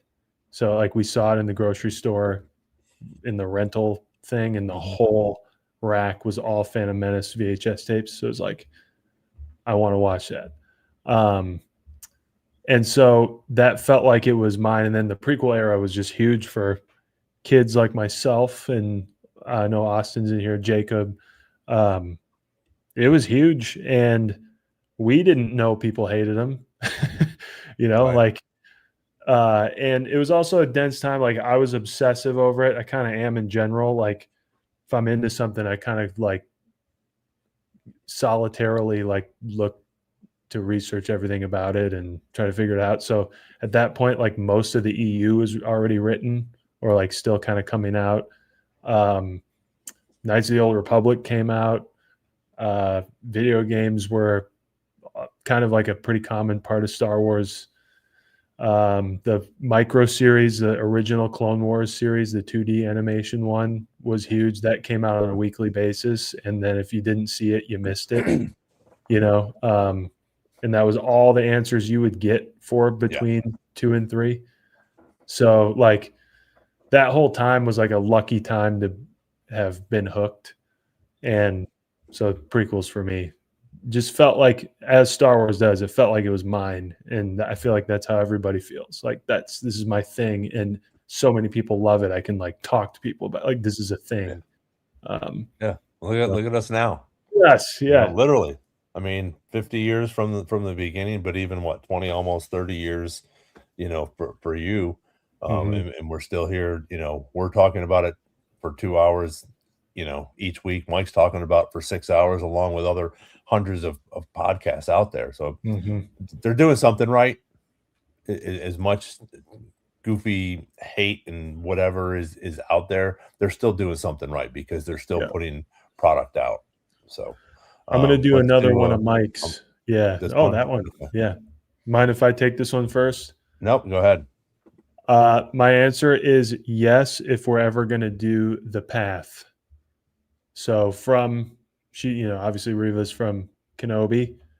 We got this sort of lore bomb that there is something called the Path and that Quinlan has been on it. And they're funneling Jedi through, and that's how, Obi-Wan kind of makes his way out of a situation. To me, my take on the Path, we all thought like a bunch of Star Wars stories were going to involve it after that, and nothing really occurred. But if they're going to do it, I see that as being the reason why Asajj has kind of been plugged back in to the equation. And Quinlan has been plugged back into the equation for the Asajj story. As much as people love her, we didn't need it, but we all love it. And we think she's a great character. Asajj would be an excellent character to follow through that kind of a story. And if that kind of a story popped up, Reva exits the Kenobi show with a pretty significant life-altering change of heart. That would be a good thing to contribute her efforts to, is the Path, Yeah. And whether that comes about in some other story, or if we ever get another Kenobi series, then I could see her coming back for that. Outside of that, I don't see it. But no, and I'm going to make this short and sweet. I agree with you. I think that's exactly what would happen. But again, she wasn't a favorite character. She got a little backlash as well. Another character I think that needed to be there. We needed to see, Obi-Wan use her as he did. We needed to see, I think I always love seeing flashbacks to Order 66. I think it's fantastic that we get to see so many different perspectives, just like we did with Keller and Beck, and all these different things. Even was it not one of the other ones that they show, just with Cobb Vanth, showing, they got to see the Death Star being destroyed. So those things were cool. So I don't think that we're going to see her unless something like that, like the Path comes back, where she has a change of heart and she helps out. And to be fair, I'll just put out there, I think she got unfairly treated by the fans. I think that's an understatement. Yeah.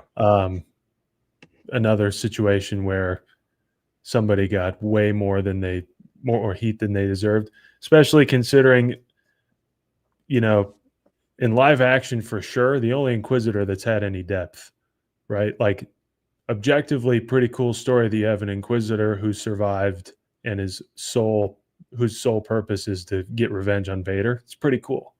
And worth, if she has a life-changing event like she did and wants to switch roles, then the Path is the way to do it. Seems like it was teed up for that anyway. But yeah. All right. Should we do a new one? Fantastic. Yeah, I'm gonna do. I'm actually gonna do, because we're getting a lot, which this is awesome. I appreciate you guys so much, and this is gonna be a fun segment for sure. But I'm gonna try to go through these next three real quick and just give you my my opinion on those. So let's see here. So Mike also asked, when is Acolyte season 2? And then Holly asked predictions for Ahsoka season 3, when Ahsoka season 3 airs. So to answer both of those, Acolyte season 2, unfortunately, I still don't think we're going to get a season 2. I think we might get a spinoff of it, but I don't think that we're going to get Acolyte season 2. Even with a little bit of the resurgence, I think that they're going to, I think because it took too much and too hard of a hit, that they're going to have to do something else with it. I think they could bring the Stranger back. I also think that, you could see Vanessa Rowe again and do something with that timeline in the Jedi Order, and answer some questions for some people. But I don't think we're going to get a season 2 of the Acolyte. I think it'll have to be a spinoff. And then the second part for Holly, man, Ahsoka season 3. if we get it, who knows? This could be it. I love Mike's theory that at the end of season 2, Ahsoka has to stay on Peridia to control Abeloth, and that's why she's not around for a lot of these battles that our original heroes are in. And I think that that's a good way to end it, to show that she's there to save the betterment of the all a different galaxy, and plus our galaxy, or the Star Wars galaxy. So So I think that. So go ahead. Holly did mention she meant to say season 2 for Ahsoka. Oh, Yep. I think it'll be at the beginning of the year. I Okay. think that I don't think it'll be too much, and I don't think it's going to be May or anything like that. We got April is yeah, it's got to be the beginning of the year, I think, because we were already expecting it for this year. Now we've unfortunately got a postponement until next year, and I think from what everybody was saying yesterday, early next year. So April is Celebration. I really think it's going to come out before Celebration, but at least I hope it does. So what about you? Acolyte season 2 and Ahsoka season 2. I'm 100% with you. Acolyte season 2 is never going to happen, but what Acolyte season 2 would have been, I think, is going to happen. Does that make exactly what you said, basically? Mm-hmm. Like, yeah.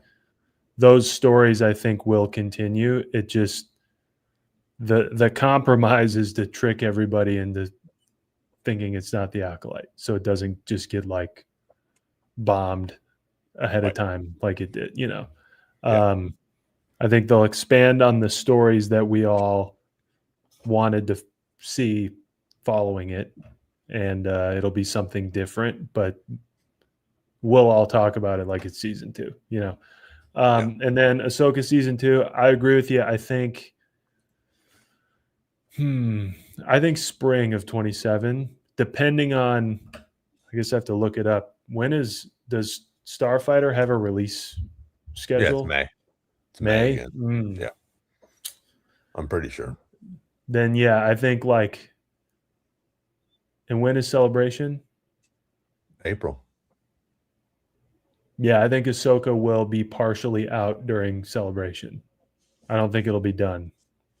I think it'll be like Kenobi was for the Celebration we went to.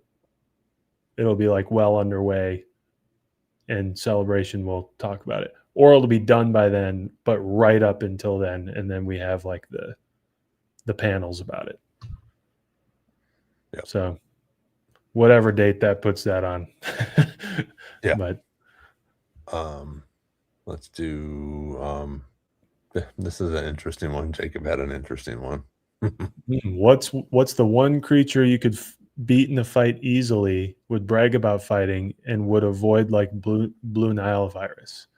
So is this 3 different creatures? I think it's just one. Well, maybe not. It's like one that you could beat easily, one you would brag about fighting, and then one you would stay away from. Oh, Interesting. Maybe I would definitely stay answer in the chat too. Yeah, that would be interesting. I would definitely stay away from that freaking huge ass snake that we see in Mandalorian and Grogu. That would be the one that I would avoid. Okay. The one that I could beat easily, I think, would be the Prog.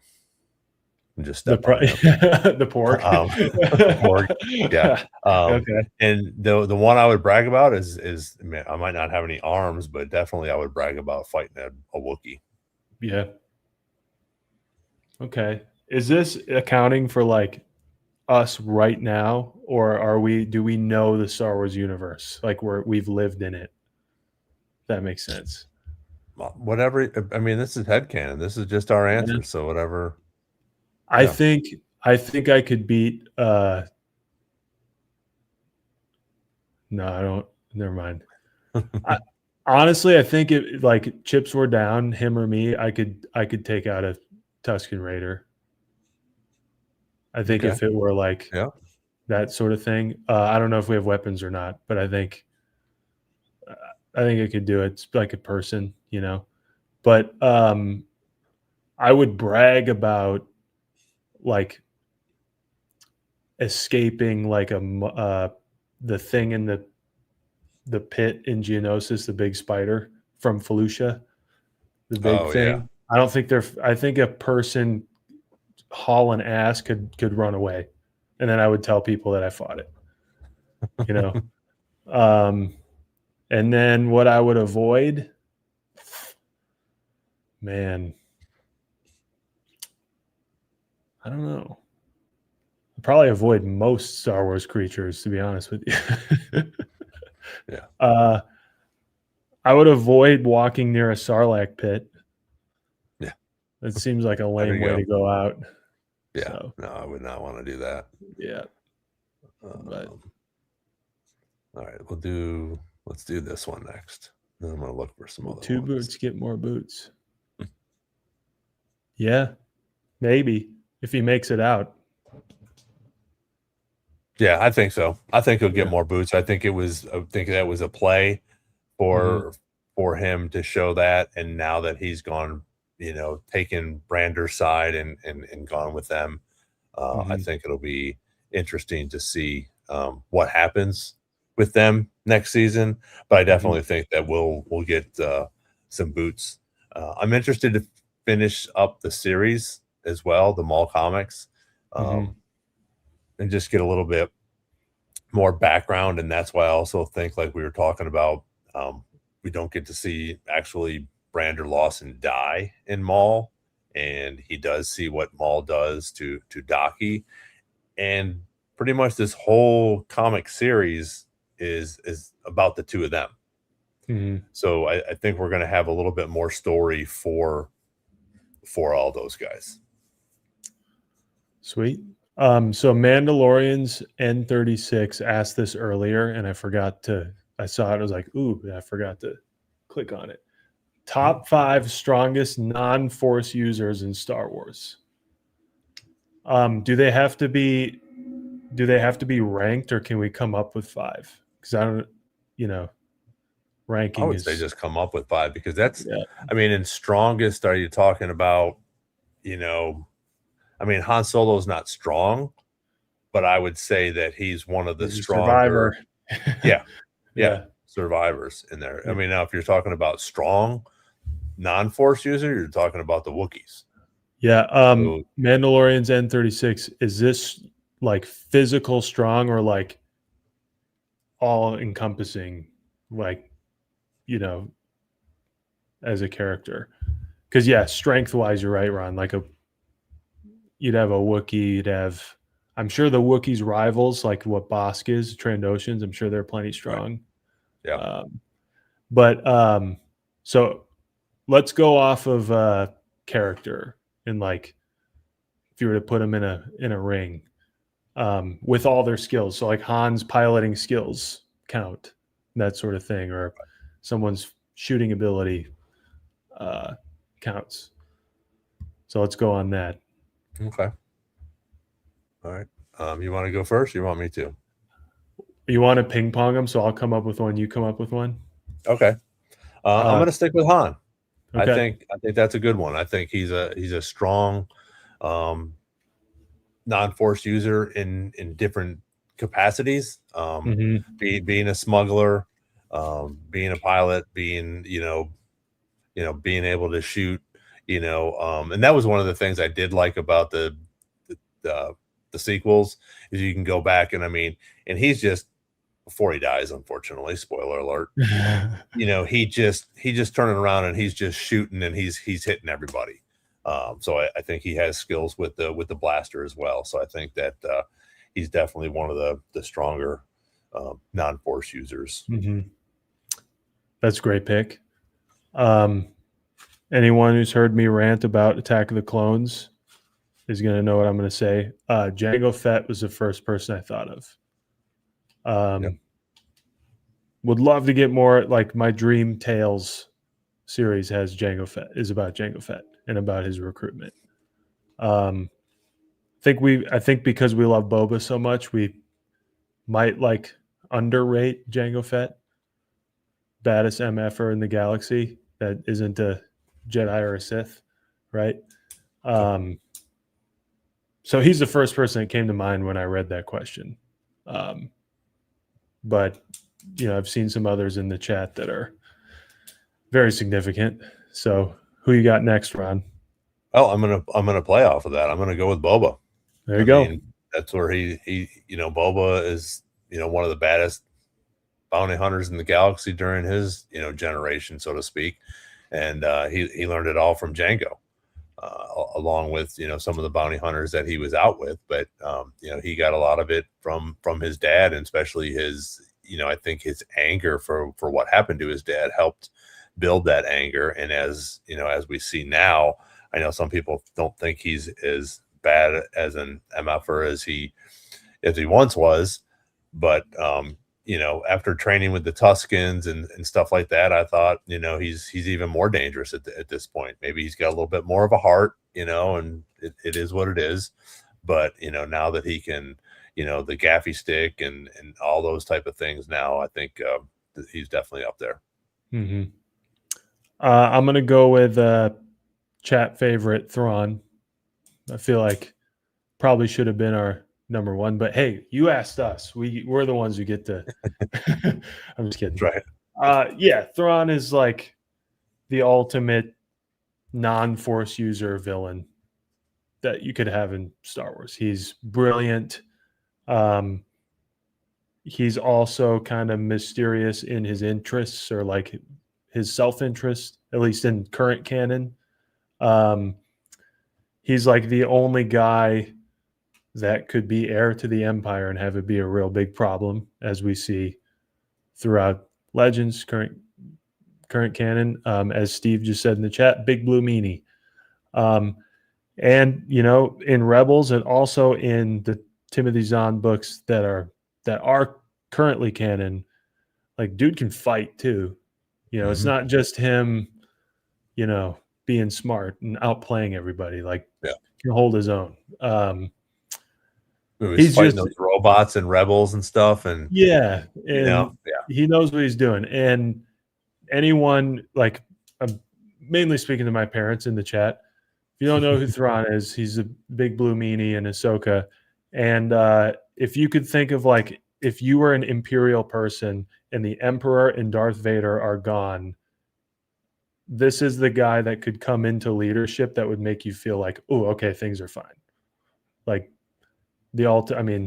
what non-force users can say that in Star Wars? So all right, Ron, you're up. We have 4. Do you want to do 5 each or 5 total? Let's do 5 total, because we got a couple other things in there. But I'm gonna go with Chopper Base and say Chopper. I think Chopper is one of the strongest out there. I mean, he's gone through it with Hera. He's gone through it by himself. Same with R2, but I think that Chopper has a little bit more insight, a little bit more deviant and anger issues, let's say. So he's disguisable. He's been able to infiltrate into the Empire a lot. So I think that's part of it. And then like Chopper Base says, he does have the highest kill count. So he's definitely a one of the stronger non-force users, I feel like, in the galaxy. Yeah. And some honorable mentions before we move on. Obviously R2, he's mentioned. Cad Bane kind of holds his own throughout all the Clone Wars against everybody who is a Force user. Like whoever is a Force user against him can't do it. I would also throw. God, I just lost my train of thought.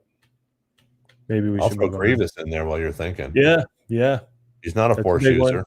Yeah, true. Very true. He takes a bunch of lightsabers from a bunch of Jedis. Yeah, very true. You could throw any high-level Mandalorian in there too. I think we just picked the 2 more iconic ones, but I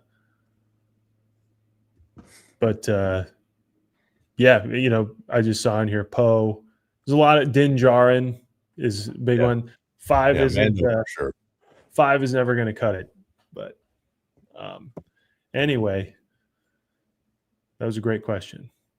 Yeah, I think, like you said, and as we saw in those 25 minutes, And season 1 through 3. I mean, Mando's a badass. Mm-hmm. He just goes in. I was just watching the one when he put Grogu on the Seeing Stone, and him and Fennec are going after all the stormtroopers, and he's just like, let's go. And he's just walking in and he's just getting pelted in the Beskar, he's just going after it. And then some of these things that we see in the trailer for the Mandalorian and Grogu movie, he's definitely up there, I think, for sure. Mm-hmm. All right. What else we got, people? I like some of these little head-to-heads Yeah. that we had going on. Gar Saxon and Din Djarin, I think. Gar Saxon and Devin.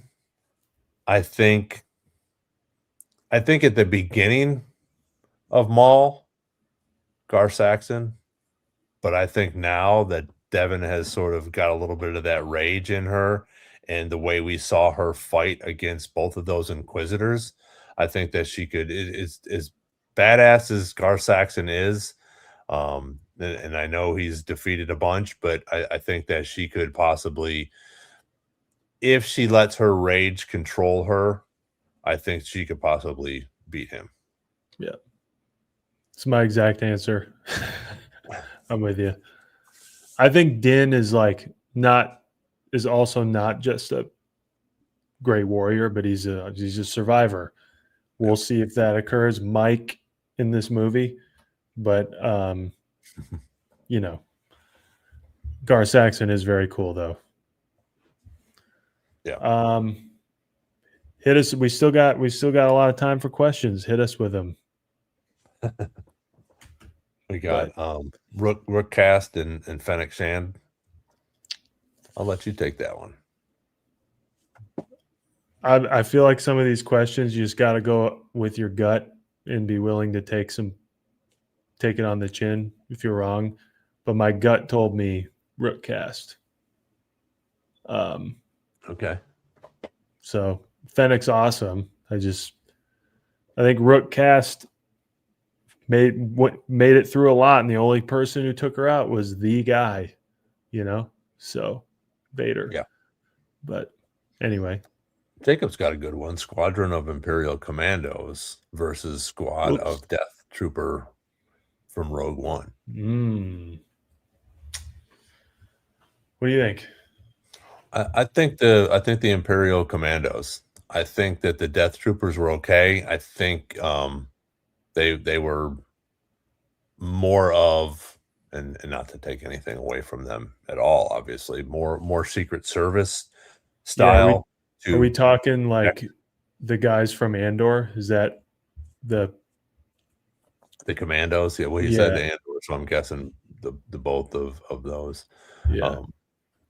That's my take on it. I think they're the Death Troopers are more there for the protection and the I'm going to jump in front of a bullet for Krennic style, where I think the Imperial Commandos are a little bit more agile and probably have a little bit more training and skills that way. I have no idea. This is just my headcanon. So that's where I would go, is with the Imperial Commandos. Great use of headcanon. Just for sake of argument, I'm going to pick Death Troopers. Just because they look really cool. No, I liked when Rogue One was coming out, with Catalyst, the book, and the visual dictionary and stuff. I liked how much effort they put into making the Death Troopers be more than just like a different looked stormtrooper, and how even their communications are encrypted. That's why they sound weird when they talk in Rogue One and all that stuff. So it struck me as like Delta Force, so like kind of what you just said, but the other way around. It always has struck me that the Death Troopers are they're the ones coming in to storm the beach when things are popping off, But I guess we'll never know unless we do what my dad just recommended. Did anybody in the chat ever watch the show Deadliest Warrior? That show slapped. Ron, did you ever see that? I don't think so. They would take two warriors from history that would have never ever fought each other and would like test their weapons and test all this stuff, and then they would run a simulation on who would win. Oh, that's And cool. so it'd be cool to do like a little tournament between the Jedi chat of head to heads. Yep. All give our takes. It'd be kind of also like a courtroom setting. We'd have to give our reasons for but yeah, you definitely have to give reasons. You can't just be like, oh, I think this would win, this person would win, or this creature would win because just because I think so. But that makes it more interesting as well if we give our explanation for it. We missed this one. Sorry if I interrupt you. Nope, we missed that one before. Where's Ben Solo? I think we'll see him. I think he'll be brought back to life, or he'll have survived, or whatever has happened. I think we'll see him again. I think that the whole hunt for Ben Solo has sort of trailed off a little bit just because of Maul and Shadow Lord, and Mandalorian and Grogu. But I think that everything that we saw for that with Adam Driver, sort of, putting this forward, I think that we'll eventually see Ben again. I agree. Like, I don't know what'll happen with the hunt for Ben Solo, but I'm kind of convinced, at least for now, that in the wake of them not being able to do it, they kind of tore it apart and are using elements of whatever their plan was for other things, maybe like Starfighter, but I think we'll see him again. I don't know where he is. We've had lots of talks with Mike and Derek about how it could work.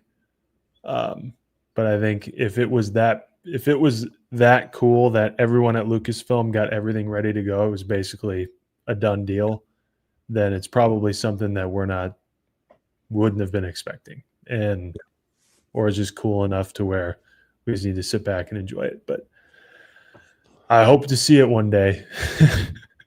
Or at least read about it. I mean, if they're not going to do it, just tell us what happened, I think that's the thing. Eventually, right. We have all the concept art and like storylines for what episode 9 was going to be before Colin Trevorrow got fired. So if they're not doing the hunt for Ben Solo and they're not using any of those things for other projects, I think we'd know already. And I also think Adam Driver and those people wouldn't have done a PR push for it. I digress. Oh, absolutely not. Yeah, for sure. We're getting towards the end. We'll do 2 more. So if you guys got any more questions, please write them down, put them in your phone, whatever, for next week. We're going to do this every week as well. So the 2 new segments, Mic Drop and the Q&A, we will be doing from now on, especially when we don't have some stuff to talk about. I know we have Maul and Ahsoka and Mandalorian and Grogu, but we're not going through these episodes each week again, like we were with Maul, and we will hopefully with Ahsoka, and definitely for Mandalorian and Grogu. But we'll do 2 more, and I want to do this one, and I want you to answer it first. Are you kicking it to me? Yep, first.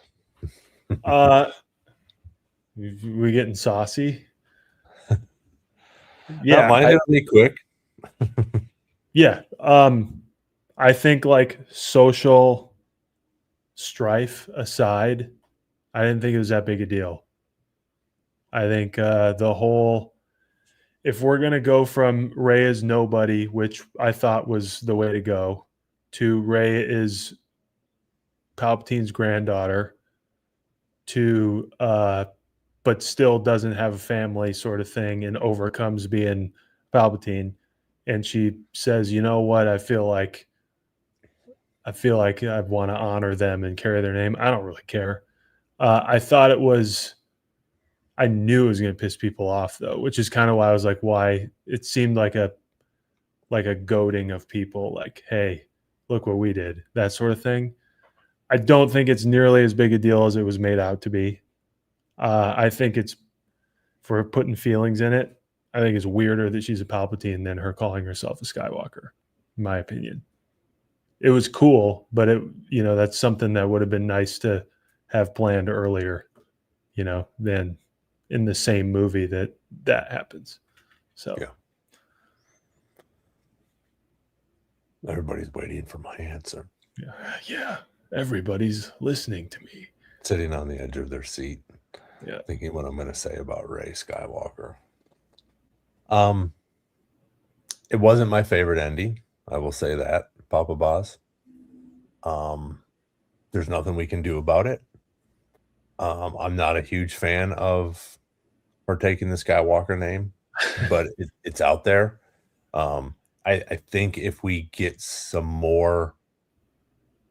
another Rey project, I think we could get a little bit more information and sort of what's going on, but we can't change it. I know there was talk about, they're just going to forget about the sequels and things like that. They're not going to do that. They made too much money. They really did, whether you like them or not. I mean, they crushed it in the box office. But not all of them, not all the same, but for the most part, they did pretty well. So plain and simple, it wasn't my favorite ending. I think that Rey's character was cool. I think by the time we got to the end, but I also don't think that she could keep the Palpatine name after what's gone on. Sort of like the whole thing with Leia. Oh, excuse me. Leia, when everybody found out Darth Vader was her father, they were like, what the hell? Yeah. Like, no. And I'm with you. Like, you're not going to go by Rey Palpatine and try to sell the story like, no, but I'm not bad, but I saw Jan say, like, I was fully on board with Rey being nobody. Like I was hyped about that coming out of The Last Jedi. Like, okay, we're done with that thing.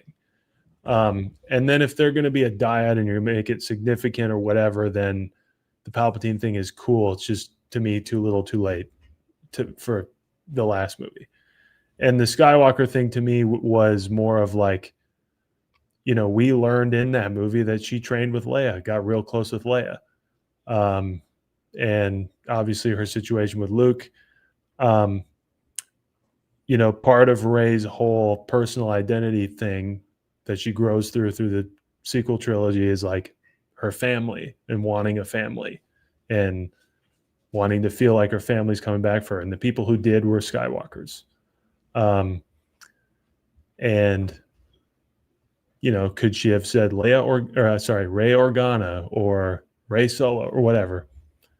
Sure. But like carrying the Skywalker thing, I think is kind of what she's doing, like in an honor thing, not just like saying it, I think it's more, if you want to talk about like what people were mad about, like it's more unnecessary to flick on the lightsaber in that scene than it was to say like, well, I guess I'll go by Rey Skywalker. Right. That was to sell toys right there. Yeah. But anyway, I agree. Like when I heard Papa Boz said he thought Rey being a Palpatine was sick, I thought it was sick in that, like, I can't believe they did that. I can't believe J.J. Abrams is like, yeah, we're going to do this. Like, that was a very great twist for the movie. But, so I'm in both sides about it. I know you can't be that way these days, but I am. Yeah, but that's what this is about. I mean, it's okay to be like that. It's okay to, not love it. I mean, if you hate it and you don't ever want to see it again, I mean, there's no reason to come on and sit here and listen to us talk about Star Wars for 2 hours. Yeah. I mean, and if that one movie ruined your whole Star Wars experience, then, well, that stinks. I mean, because there's a lot more Star Wars coming out, Jacob has a cool one, but I want to save that. So Jacob, if you think about it next week or the week after, I think that would be really cool. Who's your all dream fight between two Star Wars characters? I think it would be awesome to have Mike and Derek here as well for that one. And correct me if I'm wrong. I don't think Brett said something about the question of the clones having midichlorians from Jango. That was just his blood. He didn't give them midichlorians because he wasn't a Jedi, correct? Isn't that what that says? I don't recall. I don't recall any of the clones having them except Omega. Right.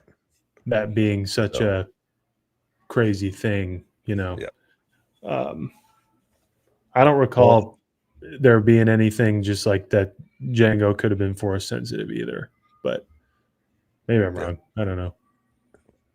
I mean, we're crushing it on the comments tonight. Thank you guys so much for all these questions, and your comments in there. I wanted to say one thing, if you guys don't mind, when we get out of here, you don't have to watch it obviously again because you guys have been freaking loyal as hell, just hanging out with us for 2 hours. But if you think about it, maybe tomorrow, throw some comments in the rewatch one. We get a ton of comments here, but I only get a couple. In the comments when the thing goes live. So I just thought that was going to be fun if you guys throw some comments in there about what we've talked about or whatever. Just throw your 2 cents in and make sure you click on everything and smash a like if you haven't already. Make sure you tell your friends about it. Go ahead. And if you think of any Q&As that, like we all do, you're driving to work tomorrow and you go, oh, I wish I would have asked that, comment it on this video. Once it publishes, the live for tomorrow, comment it and we'll be sure to look at it and maybe include it in the next Q&A. Because we all do that. Man, I wish I would have talked about this thing. And then we forget about it. But yeah, and it's always a little bit more fun again when we have Mike and Derek on here as well to get 4 opinions along with your guys' opinions, which I love that you guys were answering questions along the way as well. That's cool to see what your answers are. So look forward to that again. So we will be doing the mic drop and the Q&A from now on. Just to make it a little bit more fun, a little bit more different, put some energy in here and also to get answers from everybody. It's fun to find out what people are thinking about. That's maybe not a Maul series or the Mandalorian and Grogu movie, because Star Wars is so big and there's so much more out there that we can talk about. And it's just fun to sit here and chat with you guys. So appreciate everybody that did put their comments in here. Yes, and I will answer this one more question. We did get celebration tickets. No VIPs, unfortunately, but I'll definitely be going. I think Nick and Mike will probably be heading off there as well. I'm still hoping to see if some of these prices drop down for celebration as the year goes on. I would definitely love to get a VIP. I did spend a little bit more in either 19 or 22, whatever the last VIP I had was, because I had to buy it, offline from someone that actually was really cool. Obviously, they made some money on it, but they couldn't end up going. So, and it was actually through a person. It wasn't through a scalping company or anything like that. And it is a pain in the ass to switch names and everything over so that you get there and get the right ticket and get the right pass and laminate and all that stuff. So if you guys are looking to buy, whether it's a weekend or a day pass, or if you end up spending a shit ton of money on a VIP pass, make sure it's all legit before you go ahead and spend all that money on that. So yeah, and make sure you have all the changes handled well in advance so that there's no surprises when you get there. Yeah, you're not walking up to the kiosk and they're like, "Oh, sorry, you can't get in." That'd be so awful. For sure.